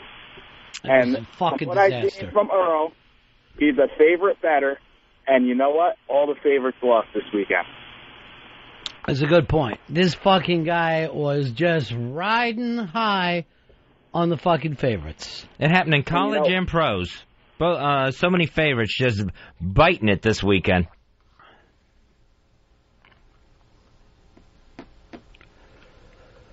Ah, Jesus Christ. Fez, I'm sorry I yelled. Well, that's okay. I understand you're being upset. Then give me your money. I can't give you my money. Then don't sit around here crying and say that we're best friends. Why, we are best friends, but if I give you all my money, what am I going to have? Give me most of your money, and then you'll have some. I'll have some, but not enough. I got bills. Oh, Jesus Christ. Why can't we just sit in fucking total silence for 3 hours? To me, that would be the best fucking show today. Just 3 hours. I'm going to sit here and try to go over my life and figure out why I'm cursed.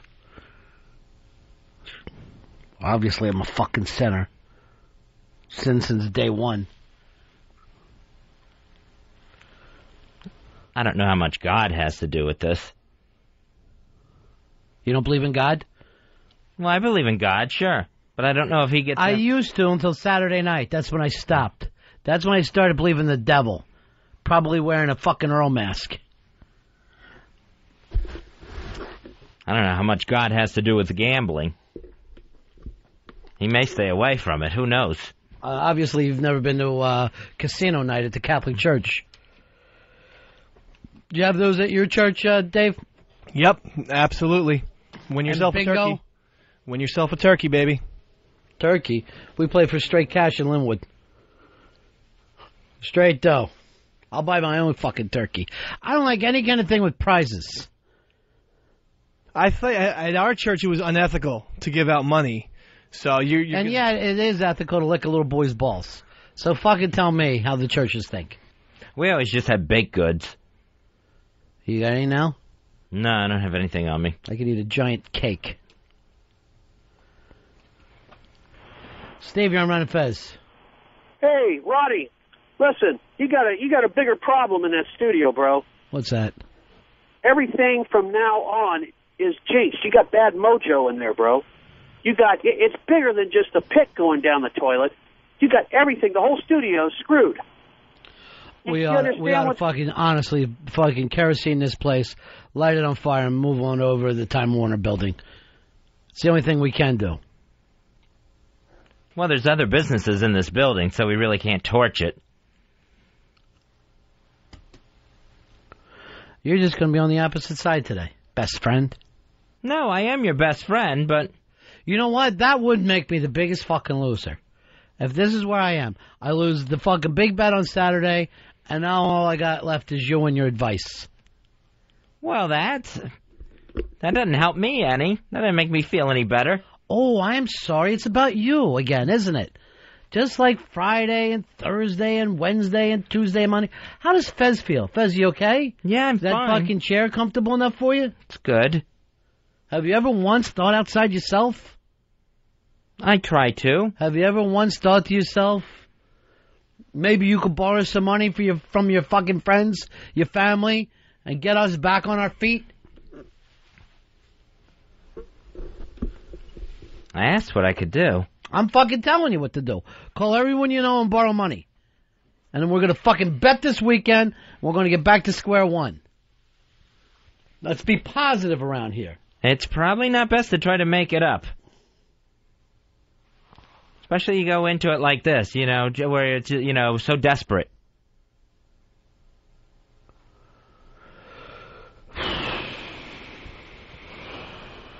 Fuck. Jesse, you're on the Ron Fez show. Ron. Yeah.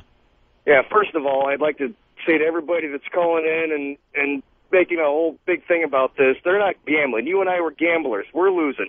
But I have to blame it on you, Ron. It's you. You let Earl be distracted by all these things. You were the only one who had faith in him. You let us all down, Ron.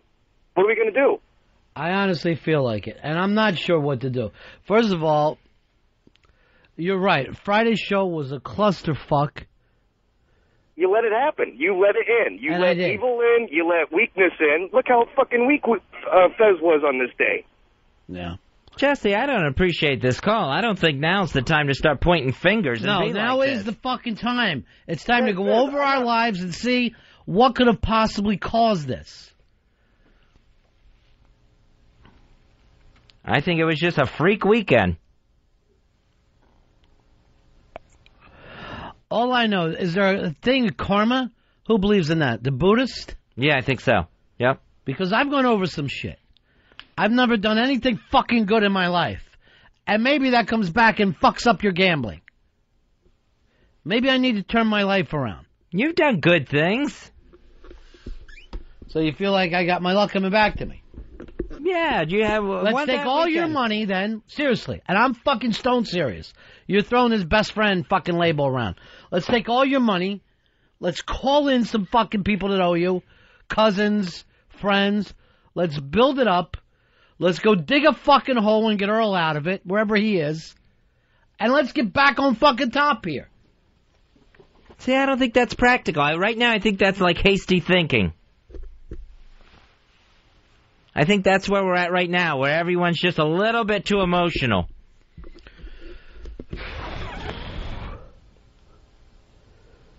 So any way to help, you don't want to do it? No, I mean, I do want to help. I would love to help. Would you? Yes. But I just don't think giving you all my money's the right idea. It's not giving it. It's fucking putting it up. And then we win. We get fucking twice as much money. That's if it comes in. See, that's the fucking attitude. I don't want to have a bad attitude, but we all saw what happened this past weekend. It's not a sure thing. It was until this fucking statement took place. Take care, everybody. We'll see you after O&A on Monday. Boise State! Dog. You own Boise State. It's time for you to make up for that, Fez. Well, I don't think that was so much. That was just saying, I mean, I never said a bet on Boise State or I'm betting on Boise State. Did you? All I yelled at was Boise State. Nick, you're in Ron and Fez. Hey, Ron. Hey, Fez. All I want to say is, it seems like you seem to be concentrating on how everything went wrong. I think you should. This is just my opinion, but I think you should concentrate how you're going to recover. You know, how are you going to recover from now? All I can think is we fucking get some money back up, and we get this train going again. Exactly. Get on the train again. Get that winning streak going. Or else you guys are so positive when that was going on. It was awesome. It was the fucking best. We took Earl out of a brain tumor. I'm willing to do this, Fez. What's that? We had up on the fucking Upper East Side tonight. We grabbed one of these old ladies. Yeah? We take everything she has. And I'm saying that in the fucking nicest way. Do me a favor. If you don't want to do it, don't even say a word. But that means you want to do it. No, I mean, we just got through talking about karma. Jacking an old lady is not going to turn things around for us. Us? Where's the fucking us in this? Buddy? Pal? You're fucking riding high. You'll have a hot lunch today. Well, if I have to hit the old lady, it's us.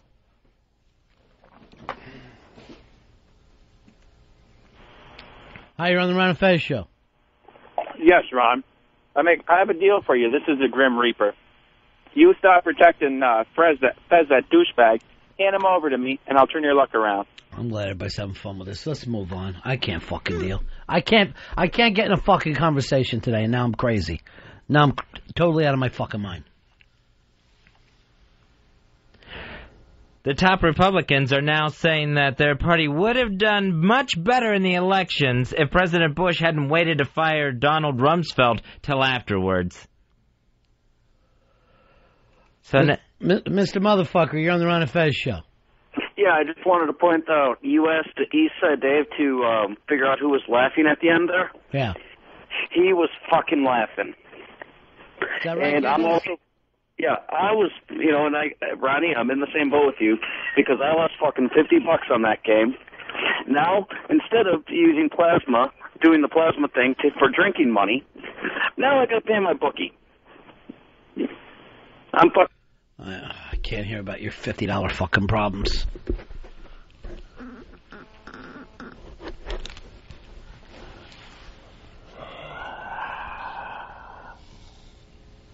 well, unfortunately, this thing was bound to come to an end. Guys, don't do it. Don't fucking say shit like that. All right, I apologize. What the fuck to do?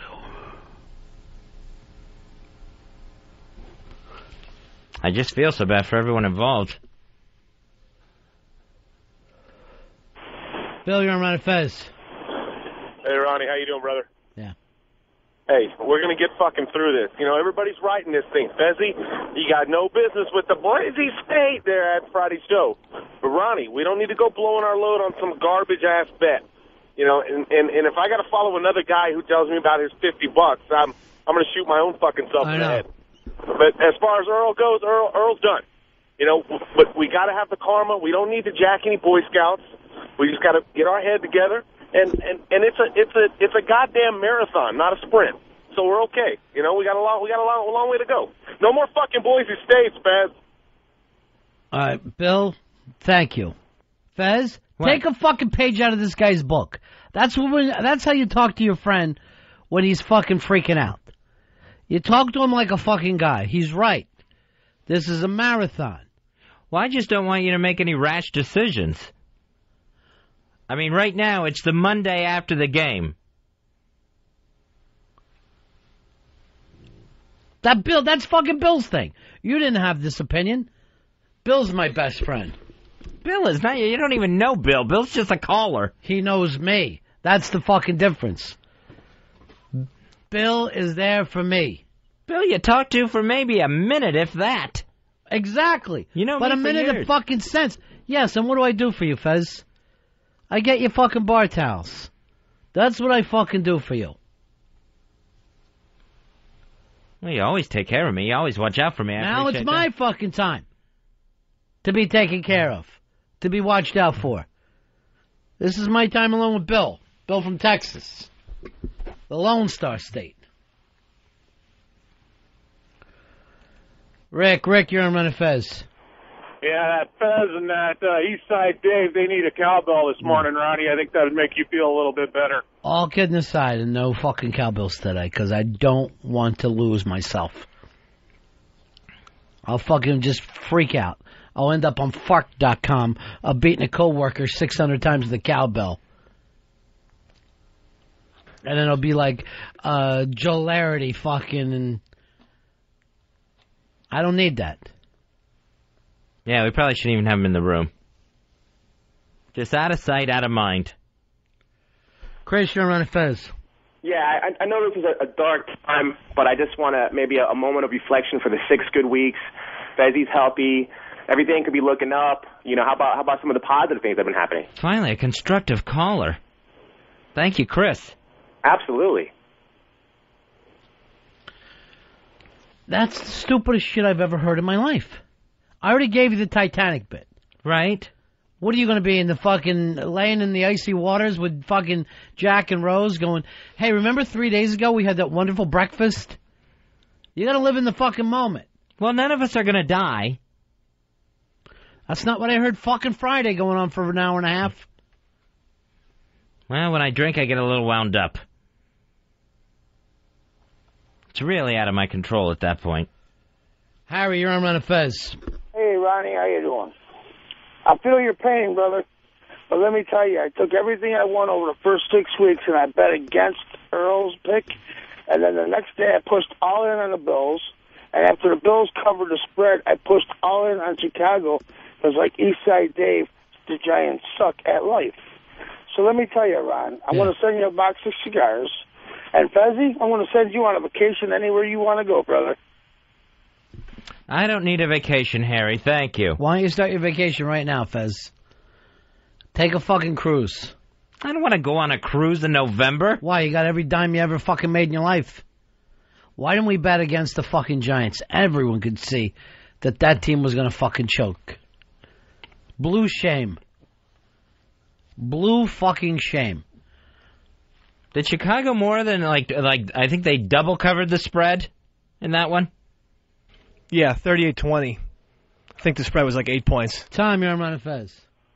Hey, Ron.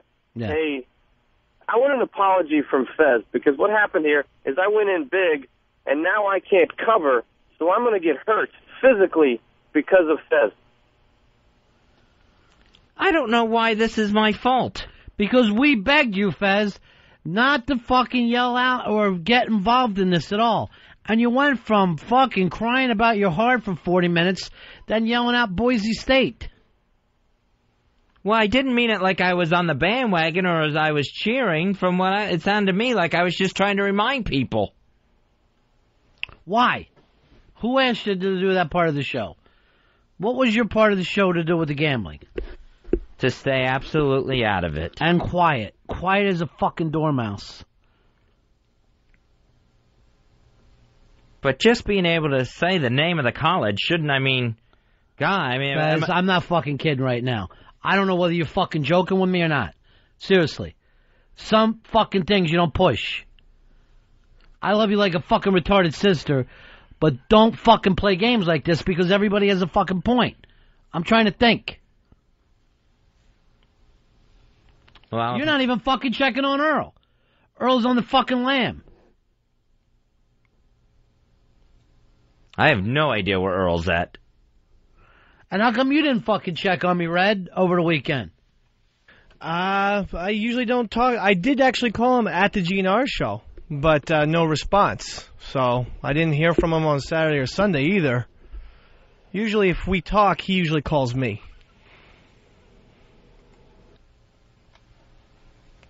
Chris, you're on Ron Fez. Hello? Yeah. Yeah, how you doing, boys? Hey, buddy. Listen, there's only one way to handle this.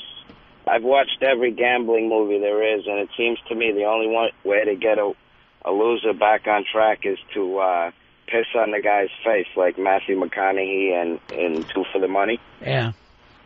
You don't think that'll work? Fez. What? For what you did to Earl, are you ready to fucking stand up here and do the right thing? If Are you ready to make this right? Yes, I want to make... If it was my fault, I want to make it right. Then I want Earl to piss on your face. Earl piss on my face? That's if we even find him. I don't want Earl pissing on my face. You know, my only problem with Earl is this. And I mean, I know he was going to fucking freak out if this thing ended. Why would he call fucking down in D.C.? Why wouldn't he call me? He's always been a little bit afraid of you. Why? When it comes to confrontational things. No, bullshit. All I ever do is offer you motherfuckers love. I agree with that, but we're scared sometimes. And do I ever fucking judge? Never. No, you don't. On a scale of 1 to 10, how friendly am I?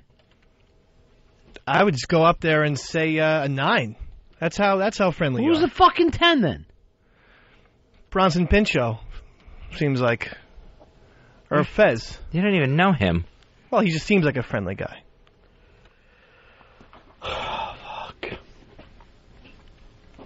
Fuck. Dave, you're on Ron and Fez. Hey, Ronnie. Yeah. Hey, I want to try to help you out. Go ahead. Hey, am I on? Yeah, I guess you are. Hey, Ronnie, I want to help you out. Go ahead. First thing you got to do is put out an APB for Earl.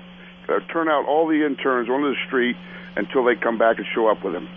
Then you need to get back into the graces of God, so you and Earl have to say an Our Father on the air. Your big mistake was... 866-RUN-0-FEZ, 866-RUN-0-FEZ. I don't like blasphemy under any circumstances. I really don't.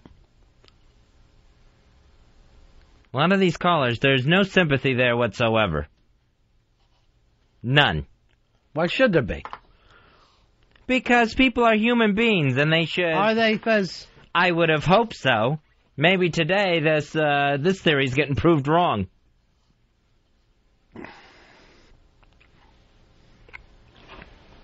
Elton John says he thinks religion should be banned completely because all it does is promote a hatred of gays. I thought that was your fucking music, Elton. That's what got me started.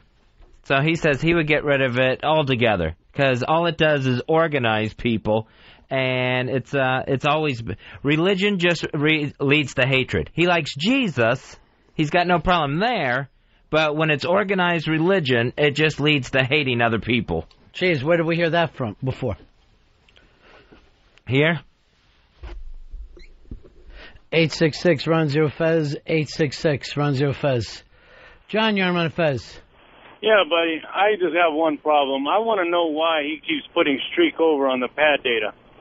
And another thing, I want to know... You fucking wrote that up there, Dave? Yeah, I'm right. I have to write what we talk about. Yeah, it's like he's throwing it in our face. You know, I lost a pretty good chunk of dough, too. But, hey, Ron, I just want to know, are we going to bet again this week or what? I can't even think straight right Do I have something to look forward to on Friday? I can't even think straight. I know we can't go back to Earl. I feel so bad about Earl. Yeah, I'm worried about him, too. I was up all night fucking tossing and turning over Earl. Well, I just know how much he loved getting this job and stuff. What are you talking about? Well, I know Earl, you know, he liked being here. He liked working with us. Then why isn't he fucking here today? He must really, really be in a bad place. Oh, is he? Mentally and my physically. fucking place is a good place, right? No, you're in Did I show up in the fucking shithole? Am I sitting here every day? You're here, yes. Yeah, I'm all worried about Earl. I'm all fucking concerned.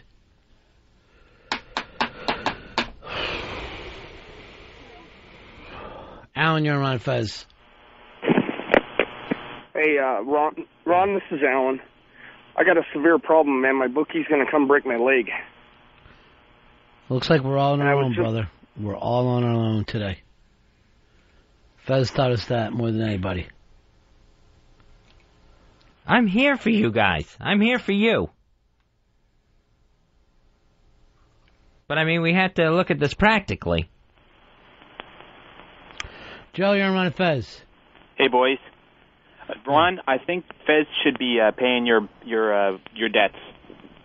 You said on Friday this last year was all due to you. him being around. So you should take his last year's pay. Fezzi? I can't give you a year's pay, Ron. I don't even have a year's pay to give to you. Are you saying a year ago I should let you die in the street? No, I'm never saying that. You're the one who got me to the hospital. All I'm saying now, if I would have known now, if I would have known then what I know now, I might have let you fucking die right there on Park Avenue. Well, that really hurts. God damn, we are back to your pain again. I just want you to focus on that for fucking 5 minutes. How many times when you and I talk, you turn this thing back to you and how you feel? But you just said I ought to let you die on Park Avenue a year ago. Trying to make myself feel better. Did it? A little. I gotta tell you the truth. When I just fucking thought of you laying there dead, not a lot, but a little. Huh? David, you're on Ron and Fez. Hey, Ron, I know how you can get your money back. Yeah. Is there life insurance policy on Fezzi there? Let me ask you, what fucking company would cover this fucking guy?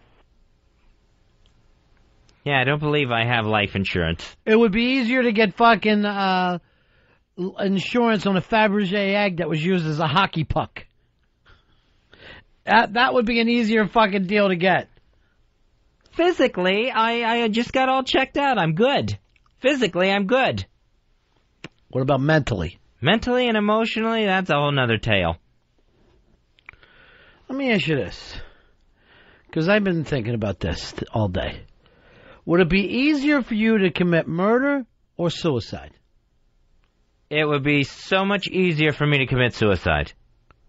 Dave, what about for you? Yeah, I would take myself out pretty quickly. See, mine's murder. You don't have no problem with suicide? Have you thought about it? In some of the darker years, when I was, 17 or so, I was doing poorly in school, and, No, you? Dipshit? Yeah. I'm guessing math. And I had, 8 or 9 Ritalins. That was I was doing bad, and I had to, I had ADD, so I had like a bottle of... You still take Ritalin? No. What do you do about your ADD now? I just let it all hang out, brother. So you fucking are retarded, basically. I don't look at it like that. I look at it as... I'm going to use the medical term here. Mongoloid retard. So you tried to kill yourself? Well, I said, look, if I die, so be it. If I wake up, hey, that's fine too. But I had no problem whatsoever had I died. I just said, fuck it, How about you, Fez? You ever seriously thought about it? Yeah, I seriously thought about it. One time I seriously thought about it.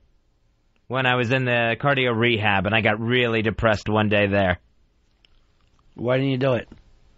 I just didn't have the nerve to go ahead and do it.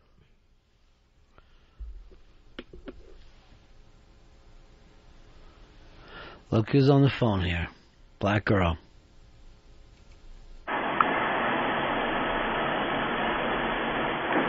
Hey, Earl. Hi, Ron. Hi, Fez. Hi, guys. How you doing? How you think we're doing, Earl? I know you're not happy.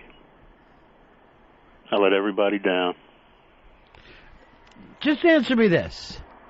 Why would you call fucking DC? Why didn't you call me? Why do I gotta get a fucking call from somebody Sunday morning about you being unhappy? I wasn't thinking straight, and I just, you know what I felt? I just felt like I was just a big, weighty anchor on the team, and I just thought maybe in order for this ship to sail, get rid of the anchor. I feel like the anchor I'm like completely weighing down the show. Yes. That's been true for some time. And I just thought, so you know what, maybe I should just get the ball rolling now. I've confirmed everyone's thoughts and my biggest fears about... Earl, just answer this. Was this whole thing a setup just to get me to like you, just to get me fucking happy, only to act like Earl at the end? Ron, the last person I ever want to let down is you, because you believed in me from the beginning. You had faith in me when everyone said I was crazy. When I took West Virginia in the 22.5 points, You were the only one that said, you know what, I believe you. I'm going to go with you all the way on this. And you're the last person I ever wanted to let down. And I can't even look at you in the eye right now. I feel so down and so ashamed. And I just want to pack my things and go. Where are you going to go, Earl? Nigeria? I don't know. Or just Niger Town? I just don't want to be a burden to this show anymore. Why didn't you fucking do this on Thursday when we were still winning? If you wanted to fucking leave, why didn't you leave Thursday? Why would you give us that stupid fucking pick? Boise State? Well, the irony was they won the game. I picked the right team. What fucking irony is that? Of course they won the game. They were favored by 13.5. They were 14.5. 14.5. The irony is this. I fucking trusted you. And Ronnie, I would never. This is God bless him. This is how little he understands about gambling. That he still feels like it's kind of a winner. But I would never betray it. I mean, how much joy did I bring you for the last 6 weeks? Who can remember that, Earl? Who can fucking remember? That the money was rolling in. I mean, I don't know. Now you're making me fucking lustful for the old days. Earl, you didn't do it on purpose. I mean, how do you know he didn't do it on purpose? How do you know this wasn't a fucking plot? Because Earl wouldn't do that. How do you know? He's not that kind of person. Based on what? All I know is he picks fucking losers. That's the only thing I know about him right now. And then he goes, trust me, it's going to be perfect. We're going to fucking win. Why wouldn't he just tell me? I'm crazy out of my mind. I don't know what I'm fucking doing. I would have believed him. For 6 weeks, I finally felt like I belonged here, and finally felt an acceptance. Finally felt my place and found my niche, and now the niche is gone. All you had to do, Earl, was keep winning, keep picking winners. How fucking hard is that? It's the easiest thing in the world. It is. Yeah, at every fucking game, give me one winner a week. Did I ask for 10? I asked for 1. And I feel awful about it. And I just don't know what to say. Or do. Oh, God, every fucking day is tears. It's fucking week 2. How are you doing this now? This is fucking black. It's like the Black Stars version of week. And the cruel part of it is, how many games are left in the season? 2, 3? Yeah. The one thing in the world I wanted to do was run the tables. We'd have been on top of the world. All right, enough. I'm fucking just had it. He's really, really upset.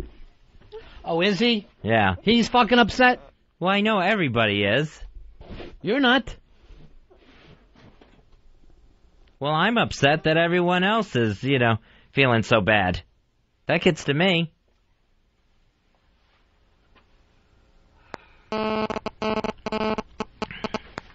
So, I don't know. Ron and Fez show. Jay, you're on Ron and Fez.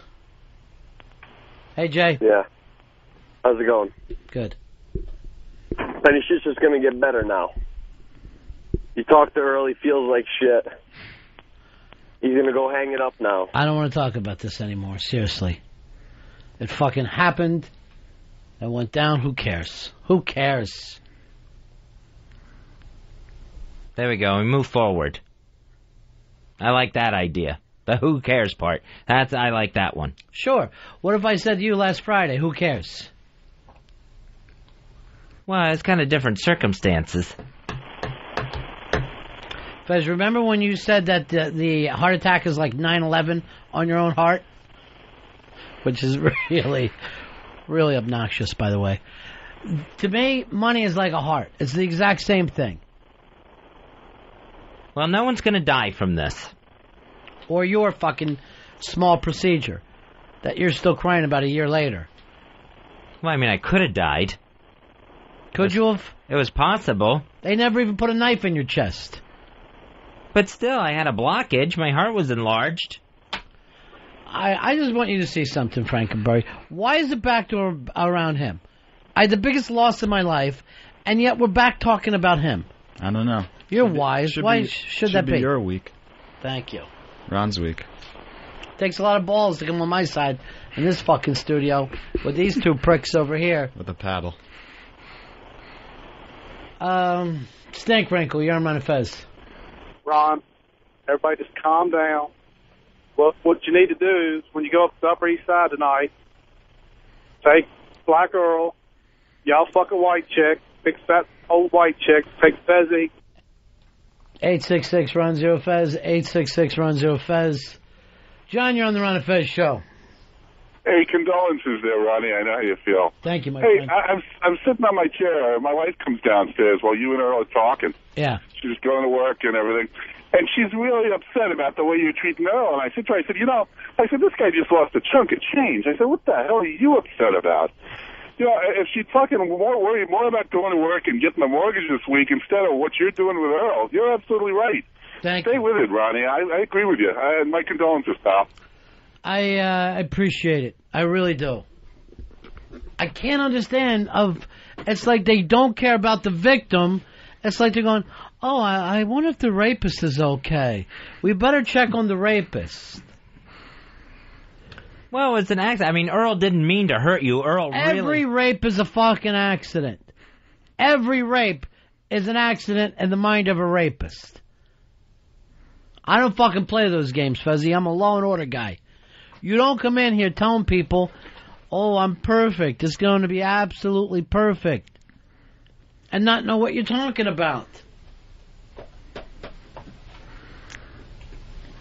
Jeff, you're on Ron and Fez. Hey, guys. How you doing? I'm Good. sorry. That's a bad question. Ronnie, I'm really, really glad to hear Earl call in. I really thought you killed him. I wish he would come in here. But it wasn't totally his fault. The Fez sitting there beside you cursed it completely by yelling out what he did. And you know that deep in your heart. Take care, everybody. We'll see you after O&A on Monday. Boise State! Was that you laughing after, Dave? I was laughing a little bit, but it was more... You know it was over. You fucking knew it was jinxed. It was more at Fez's drunkenness than the jinx.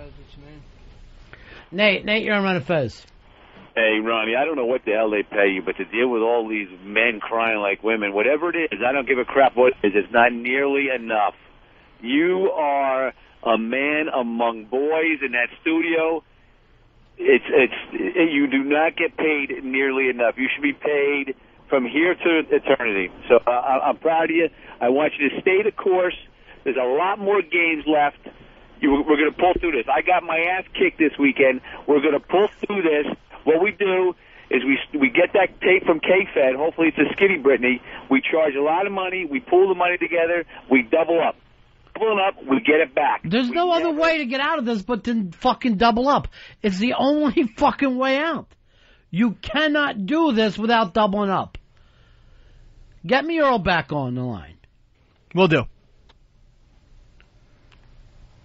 I mean, I don't want to, be the wet blanket here. Then don't say a word. All right. And you're fucking going in on this. You're going in. But then I'll feel bad if it doesn't work. It's a loan to me. That's what it is. It's a loan. Stop thinking about yourself for 3 minutes.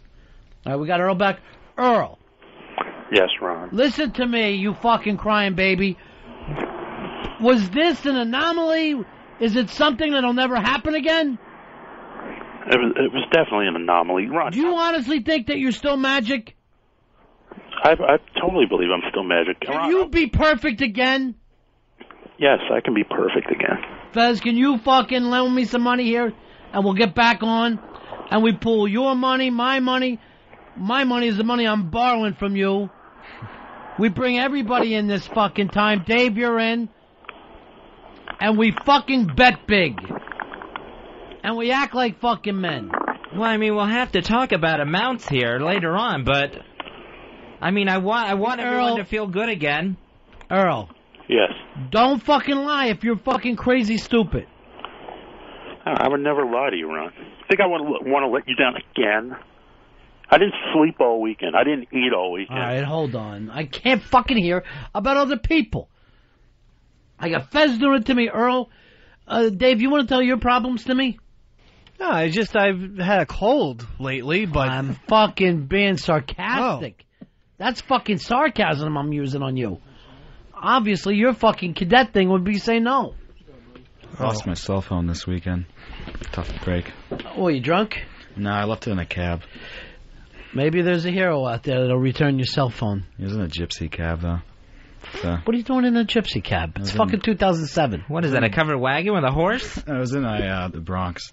They don't really have cabs over What are you doing a boogie down? I go to school over there in the Fordham.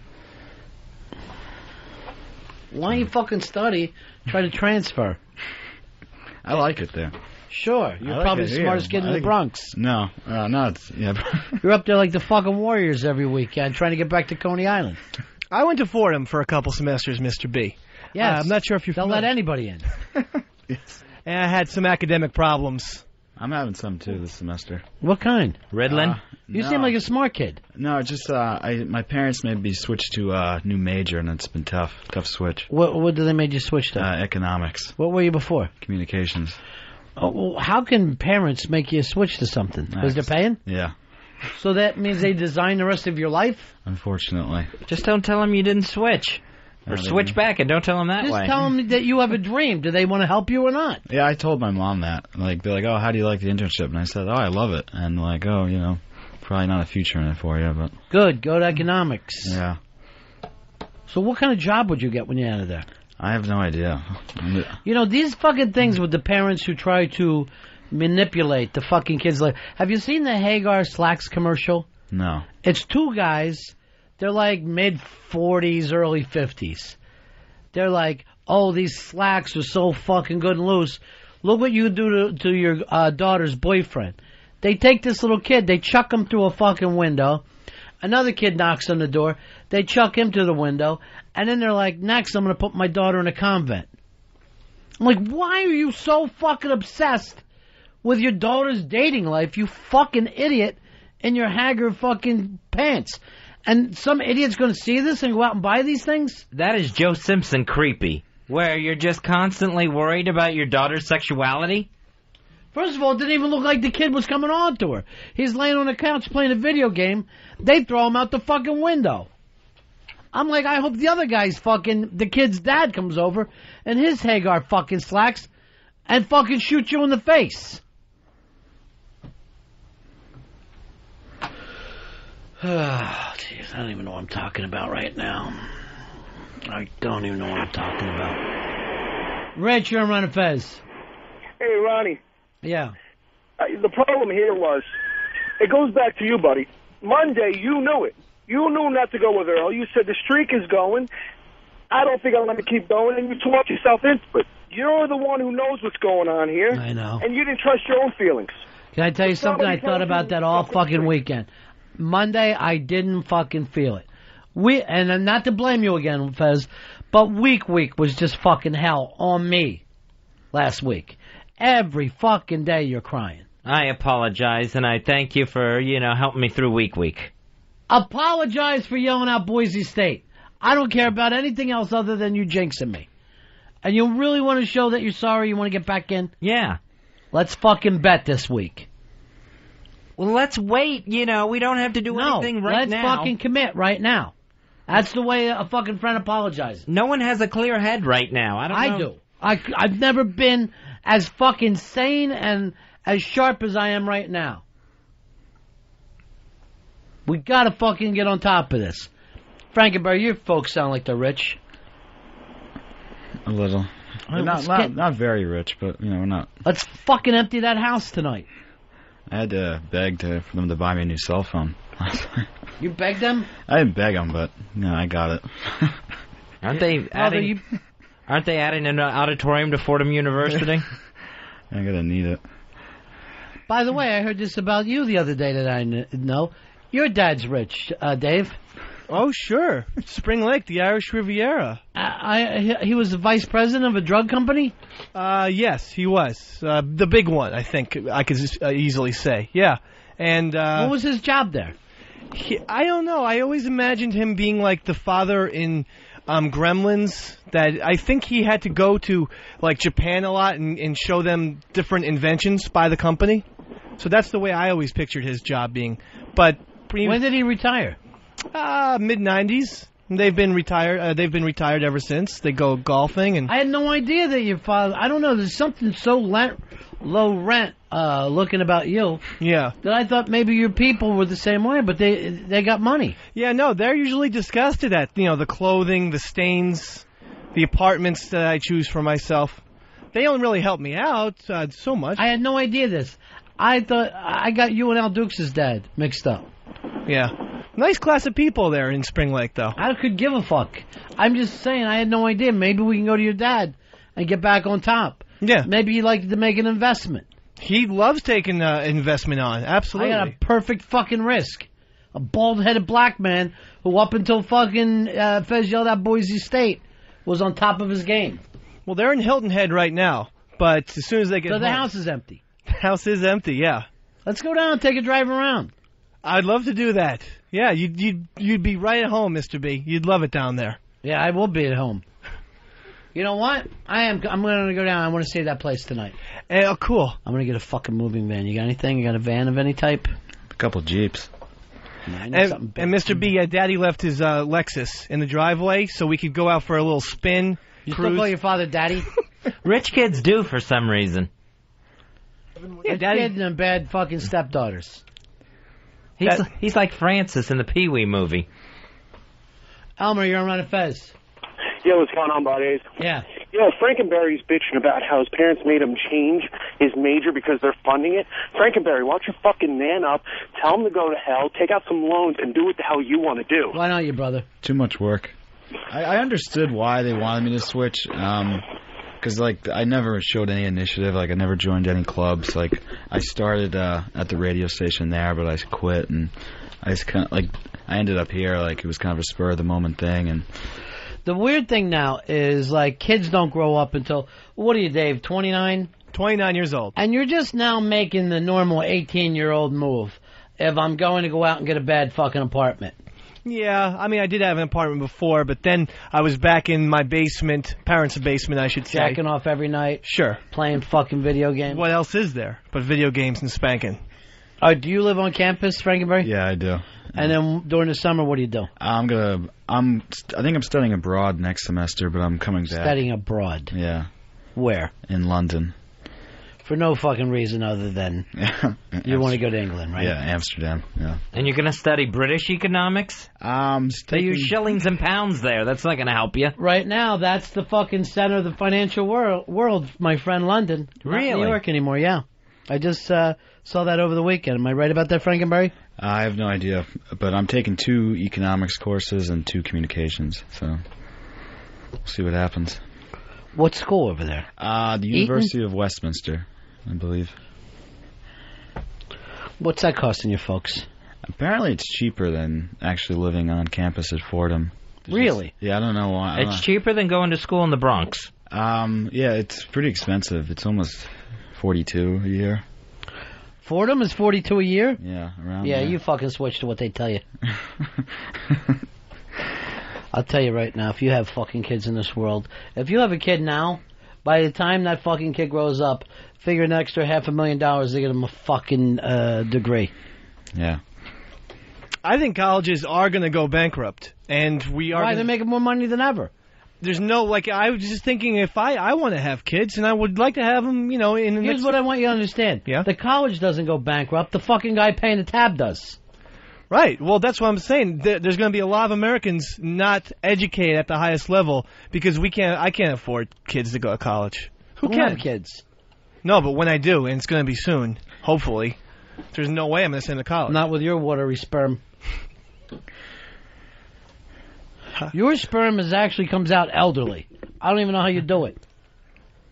And I guarantee you, it goes without saying, if she did get pregnant, that baby would be retarded.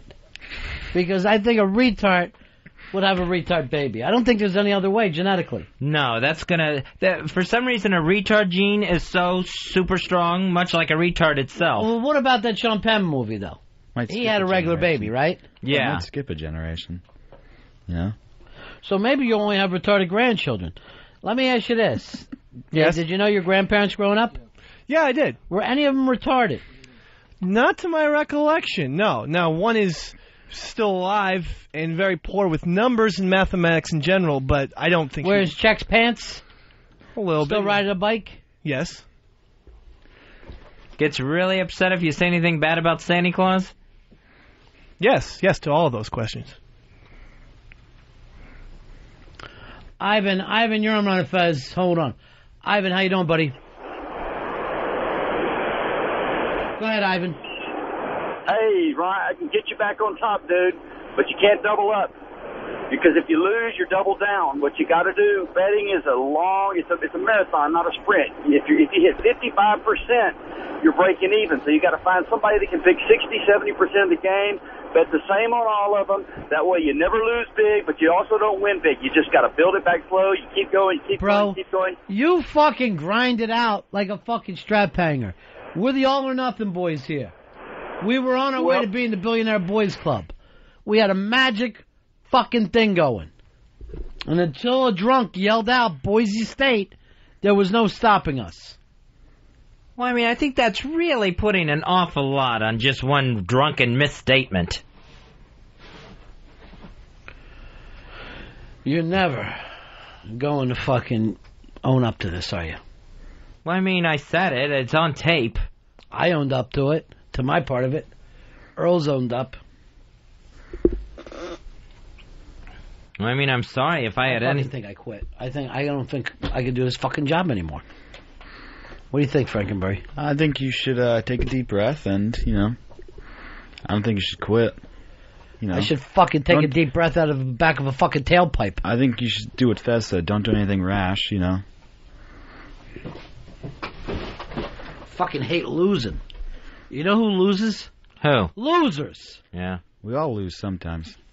Part of We life. did before with Perfect. Yeah, it's part of life. Happens. Well, hold on. Your parents are winners. You're a loser. Yeah. So I don't know. I had a rough weekend too. To be honest with you. You lost the fucking phone. No, a buddy of mine's brother died, and I kind of had a falling out with a friend, and it was just, So we all had bad weekends. What happened? You were fucking your friend in the ass. What happened? Oh no, it was a girl, and really? Yeah, it was just. What happened? She we want you to pay for the baby? No, we've been friends since like freshman year, and both chasing the same guys. No, it's a girl. That's what I'm saying. Oh no, no. What happened? It was never like we never liked each other before this year, because our two best friends aren't on campus this year. One's abroad, and one was. By the way, if we were on a plane right now, I'd be praying it crash. Just get to the point. What happened with you and the skank? She kind of we hooked up once, and after that, like. By hooked up, you mean you both slept with the same guy? No. Okay. Slept with each Slept with each other? Yeah. Was another guy there? No, just two. So how did you get it up? Male, female. Thinking about a guy? What did you have to do? It was, I don't know. So what happened now? She wants you to do the right thing? No, she said, like, she's still in love with her last boyfriend, and... So are you? No. So that hurt your feelings? Yeah, it hurt. But, So that's your fucking bad weekend? Yeah, I don't know. Well, some skank doesn't want to see you anymore. No offense. A skank. She is. She just butchered her hair, too. She just bleached it, so maybe it was for the best. Of course it was for the best. Yeah. Have you seen yours, Frankenberry? No, this friend of yours' brother who died. What's that got to do with you? I grew up with him for like 15 years, and it's bad thing. How did he die? Cancer. He's 35. Did he listen to the show on Friday where Fez says the heart attack is the worst thing that could happen for a human? I'm not kidding you, I think Fez. he died on Friday. I got fucking emails from people going, oh, I'll tell that to fucking children with cancer. I'll tell that to AIDS babies that a heart attack's the worst thing. Yeah, that's probably really out of line there. And probably should apologize for that one. We got Earl back. Earl. Hi, Ron. Are you in the building? Yes, I am, Ron. Do me a favor. Come in here. I really don't want to come in there. I can't even look at you in the eye, and I really don't want to be besieged and beaten down with cowbells. All right. Everyone's driving me fucking nuts. Tom, you're on Ron and Fez. How you doing, Ronnie? Yeah. I got a little story for you why colleges are a scam. Yeah. When I got out of service, I went to Seton Hall University, and school costs about $35 to $40 grand a year. I had the Montgomery GI Bill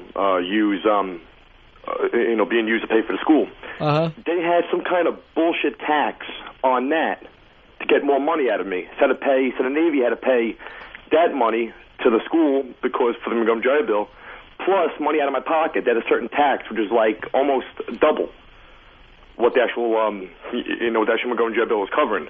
So they actually made about $65 grand a year off of me, as regards to being 40. Unbelievable. Fucking unbelievable. You know, this whole support the troops thing is such bullshit. Why don't we just fucking admit that we don't support the troops? We Very don't true. pay I them agree enough. with you. We don't fucking take care of them. It's just crazy. I did 5 years. I did 3 tours in Iraq. I did, Korea. I did, sucks, but what are you going to do? And then they fucking double dip them at Seton Hall. Exactly. All right, talk to you later, brother. Talk to you later. Peace. It's only a matter of time when these troops finally do get to come home. Then we're going to hear these horrible, horrible stories of like the economic hardships and everything else these guys are going through. It happens every time guys come home. Why aren't we hearing them now? It's not home yet. No, but their fucking families are here. They don't have the right shit. Nobody backs them up. People don't care. Well, we got to win this war. You know why, Fez? Why is that? It's a war on terror. Right now, it's a war on terror. But there weren't any terrorists there till after the war started. Would you rather fight them there or here? I guess I'd rather fight them in Iraq, but... Thank you. I think it's a different them, though. It's not the same them. So it's different thems. I think so. I think sooner or later we're going to have to fight all of thems. Every last one of them. So get out of Seton Hall. You're not going there. Get back in fucking uniform and go deal.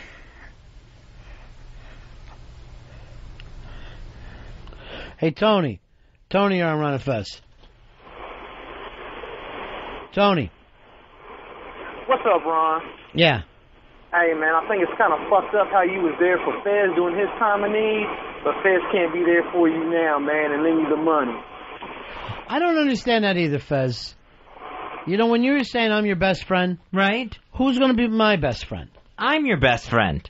No, I'm your best friend. That's true. Has there ever been a time in your life when you were there for me? Yeah, I've been with you all along. No, you know what I'm talking about. Where I've been when I'm needed. Where I can say, Fez, take care of this. Yeah, I would hope there's been some time. I can't think of one. And this is the time I'm calling upon you. You're like that fucking Undertaker right now in The Godfather. But instead of fixing up Sonny for his mom to see, I want you to give me every fucking penny you have, and we either bet it on Crazy Jen's bet or Earl's bet. Earl still thinks he has it. Tell me the truth. Do you think he does? No, I think we're back to... I don't think he has it today. I think... There's no bets today. It's this weekend. Dave, what do you think? I think Fez is there. Wow, this is the stupidest fucking show ever. You see what I go through, Frankenberry? Yes. And neither one of these guys went to Fordham. Well, one went there and flunked the fuck out. How many years did it take you to get through school? About 7. Are you telling us the truth? Yeah. And then you come here for $1.380 an hour? Well, I did the best I could, and when I talked about firing you, Wiki told me if we got rid of you, I had to replace you with a migrant worker, and then that was still going to be even more expensive. Well, that would be difficult for the migrant worker. They're not that strong a speaker, so just letting you know. And you are? I like to think so, yeah.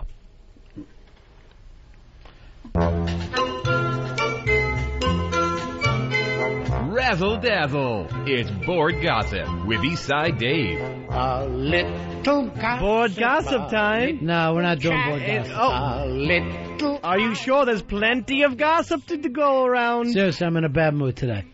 Little bit of board gossip? No, none. I can't stand board gossip. Bob, you're on Ron and Fez. Hey, Ron. Yeah. If Crazy Jen were to sell 7,000 books, she would at least make the top 200 in the bestsellers list. See, that's what I'm trying to say. It doesn't seem like it's that big a deal. When I heard that kid finished 151 and it was only $7,000, I'm like, how the fuck do these guys make money off records? Yeah, I mean, it must just be like from the top 10 to the bottom 10, just a world of difference in units sold. I don't think so. I think the top guy normally sells about 700 more than him. I think he sells about 7,700 records. You'll go to number one. Isaac, you're on Ron and Fez. Hey, what's up, Ronnie? Yeah. I just wanted to tell you, Fez does protect you sometimes. I mean, last week he was saying how he stops you from having to talk to Wiki to learn about his house catching on fire. Do you remember any of that talk? I remember Wiki being on. I couldn't give you any real specifics about it. You attacked Wiki, Opie, and say that you protect me from small talk. Which really, I'd rather hear the small talk. Well, I do. I guess I do step in there. Do we got some of that from the other day, Dave? Sure. I mean, we have some of Fez crying, but we have a little bit of the Don Wicklund stuff. Go with Fez crying. I want to hear that. Okay. I got, put right in the doctor's office almost a year ago to this time. I had no idea what was going on. And he put my x-ray up on the screen in his office. He had one of those little things. And he goes, "It's my belief that you're having a heart attack." And he's like, "You need to go to the emergency room immediately." And I'm like, okay.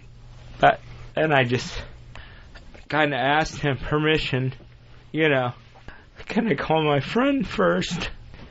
And I was like, I guess I knew. I can't play this. That is a tough listen. Never really heard it from the other side before. All right, let's just play a little more then. No. I want you to see what my life is like. Go ahead. No. Take it back. No matter. Take it back? Okay. You know what? I swear to God, even though Earl lost all the money, no one else can do his job. You're terrible in here, Dave. No, I can. He's a spot starter. Thank you. I think he's doing well. I got, put right in the doctor's office. We already heard all this. Oh, my. Just like a second or two. Well, you can't take it back. Earl can. Oh, I don't think so. Yeah, I know he can. He has to get out of the back. I can pause it, but I can't,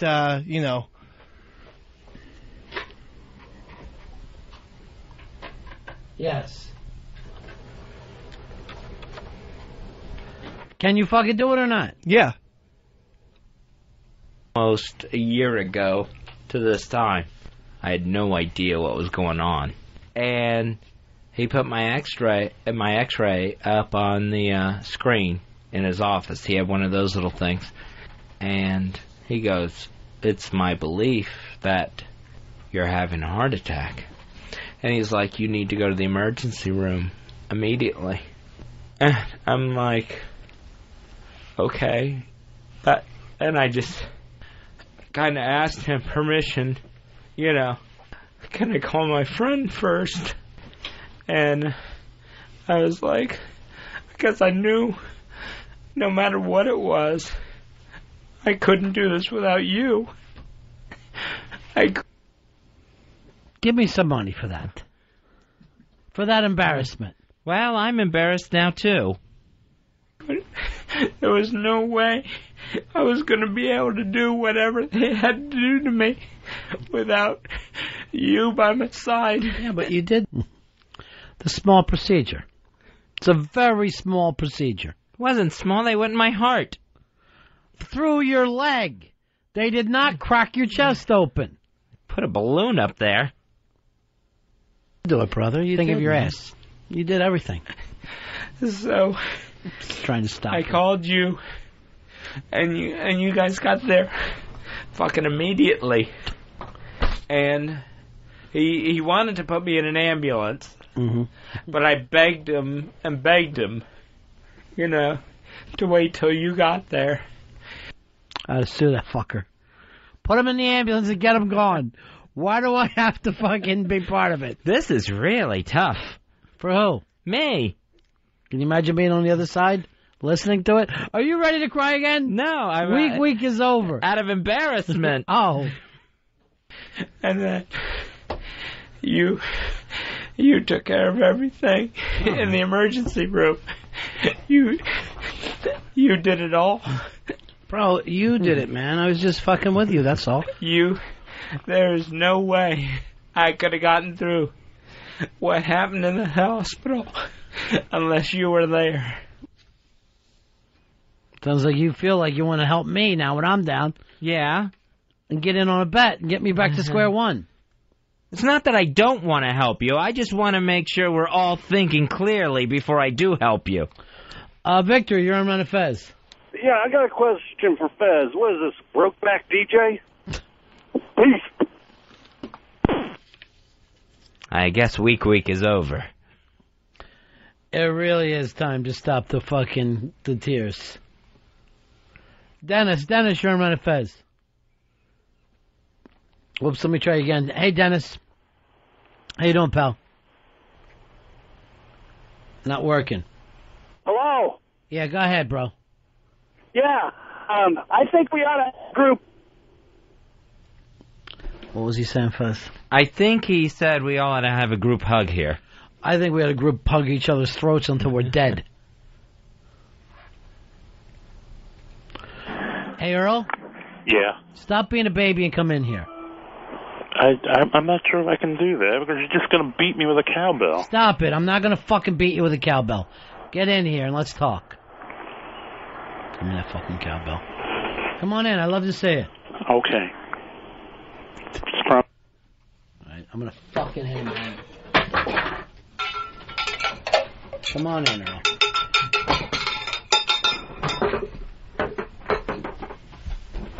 This fucker will faint, too. Hey, Earl, you're on Run of Fez. Hey, guys, how y'all doing? Listen, I'm going to stand up for another Earl here, okay? Yeah. Y'all are okay with the rest of his picks, and I don't even think you know why.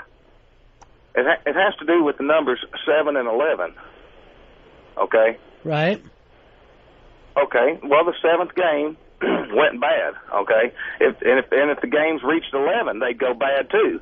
So the thing you need to avoid with Earl, because he's all a hot one, he knows what he's doing, but the numbers 7 and 11 are historically significant. See, casino owners, they study everything about everything when it comes to gambling. And any of them will tell you, 7 and 11. If the point spread is 7 or the point spread is 11, Earl needs to avoid it. If it's game 7 that he's betting on or game 11 he's betting on, he needs to avoid it. And the reason is, coloreds just ain't good at craps. Well, they actually play more than anybody else. Kenny, you're on Run of Fez. Hey, listen, you ever wonder if you're like running a preschool there? You are the funniest guy in radio, and the people you got to deal with in that place are unbelievable, dude. You got the patience of a saint. You know what? I'm going to send you in a big-ass prize closet because you're the only person that understands me. Listen, man. The patience of a saint. Fucking kids in Catholic school should be praying to me. And you're still funny at the same time.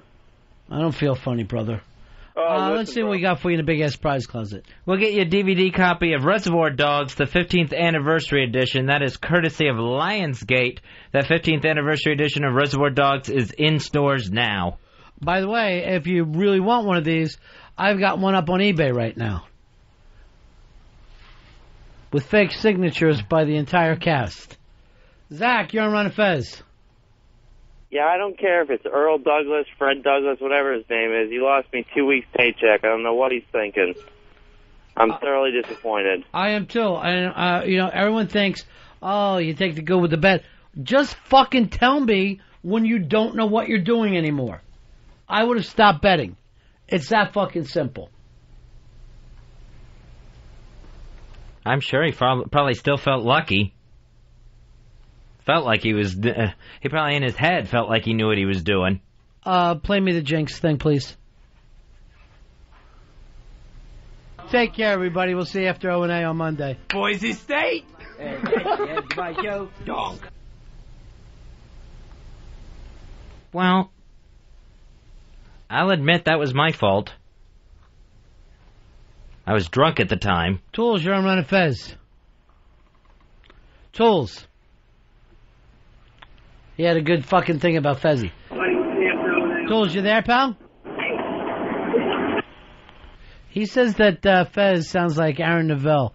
Let's go back and play some of Fez and see if it doesn't sound like Aaron Neville. I'll go back to the tears.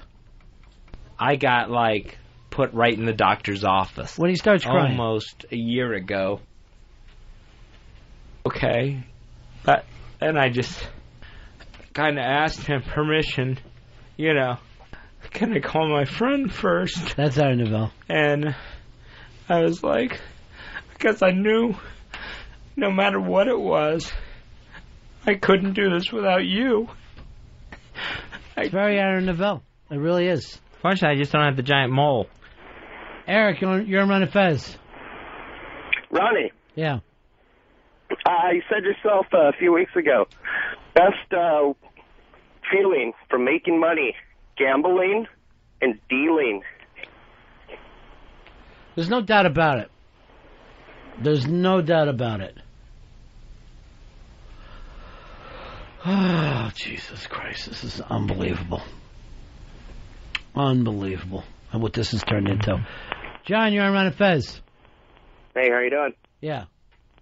Yeah, I think you should lay off Earl. I think the fact that you didn't distribute any of your winnings with him over the last 6 weeks and the fact that you can't grow a set and bet your own bets. No. You're out of your fucking mind. Earl live large, my friend. Earl live large. Where you calling from? Canada. All right, when we want to talk hockey, I'll fucking give you a talk. The Iditarod or fucking hockey, I will call you. I don't mind taking shit from my own country. But when foreign fucking governments are lining up against me, I've just about had it. Chris, you're in Run and Fez. Hey, you buddies. Yeah. Hey, I got 3 things for you, Ron, that'll make you feel so much better. Yeah. Sand in the jelly, stent punch, and more cowbell. See you later, my friend. I shouldn't even came in today. I should have called off today. What? One of those, I know everybody's feeling bad today. That's for sure. Why is anybody else feeling fucking bad? I'm the one who fucking lost. Why should everybody else feel bad? That's what I don't understand. Well, I know Earl feels really bad for letting you down. Twice. Once he comes in and hides in the fucking office. Calling from the office. It's fucking ridiculous. Doesn't even make sense. Jameson, you're on Run and Fez. Ronnie, I don't want to enable you, but if you want to relapse, I got whatever you need, number one. But 2, could you guys... I'm fucking serious. Why fucking stay sober in this world? Why wouldn't you? Why would you? Being sober sucks. And also, could you guys please stop accepting calls from anywhere south of New Jersey? Because, I wasn't the valedictorian in my high school, but the next time I hear, hey, Fazzy, fucking kill myself. All right, just for the next day, Cape May is as far south as we go. Can you put that call block on there? You're from Florida, Fez. I thought you'd be sticking up for him. You remember how much you loved Florida the other day? Remember, Fez? 1 sec. You loved Florida? How great it was? Member and setup. And setup. Maybe you'd like to toast your home state of Florida. I don't think people know how you feel about Florida. Florida, Ronnie? Yes, Florida. Florida? Florida, yes. Where I was born, Where you were born and raised. The Pinellas Park, Florida area. Yeah. I'll tell you what. You go to Florida, that is the place to vacation. Oh my God! Go to South. If you're living, if there's a pulse in your body, my God, go to South Beach. Yeah. Go to Miami Beach. Enjoy that. Check out Orlando, Florida, if you're a little bit older and have some kids. Oh my God, you're not going to get. Your kids will love you forever if you take them to Orlando, Florida. Take them to Walt Disney World's resort. You take them to Universal Studios, Florida. Oh my God, there may even be a replay of The Hideout on in Orlando that you want your kids to listen to. Sure. You talk about red state, blue state? Oh my God, there's Florida. It's the best of both worlds. Yeah, I guess I did kind of go off on Florida. What is that accent?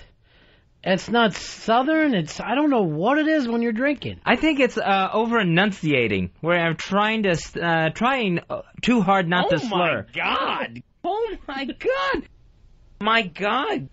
Oh my God! Oh my God! My God! Oh my God! Oh my God! My God! Oh my God! Oh my God! My God! Oh my God! Oh my God! Hey, is that, are we actually fucking talking about taking the Lord's name in vain there? Yeah. That really shocks me. Oh my God! Oh my God! My God! Oh my God! Oh my God! My God! Oh my God! I usually don't say that. All right, I gotta buck myself up here. John, you're on Ron and Fez. Yeah, during the dead air, the 5 minutes of dead air, I was able to reflect, and this is the worst Ron and Fez show since you've gone to XM. Wow. Worse since we've come to XM. I'm sorry. I'm going to send you into the big-ass prize closet. Thank you, Ron. For actually being honest with us. It's the first honest person today. Marco, you're on Ron and Fez. Hey, buddies. Yeah. You know, when Fez is drinking, he kind of sounds like Marge Simpson. Oh my God! Oh my God! My God! Oh my God! Oh my God! My God! Oh my God! Oh my God! My God! Oh my God! Oh my God! Oh my God! My God! Oh my God! My God! Holy shit, you're not laughing there, Ronnie, are you? Yeah, I was laughing because it did seem at the time like it was just a completely different person.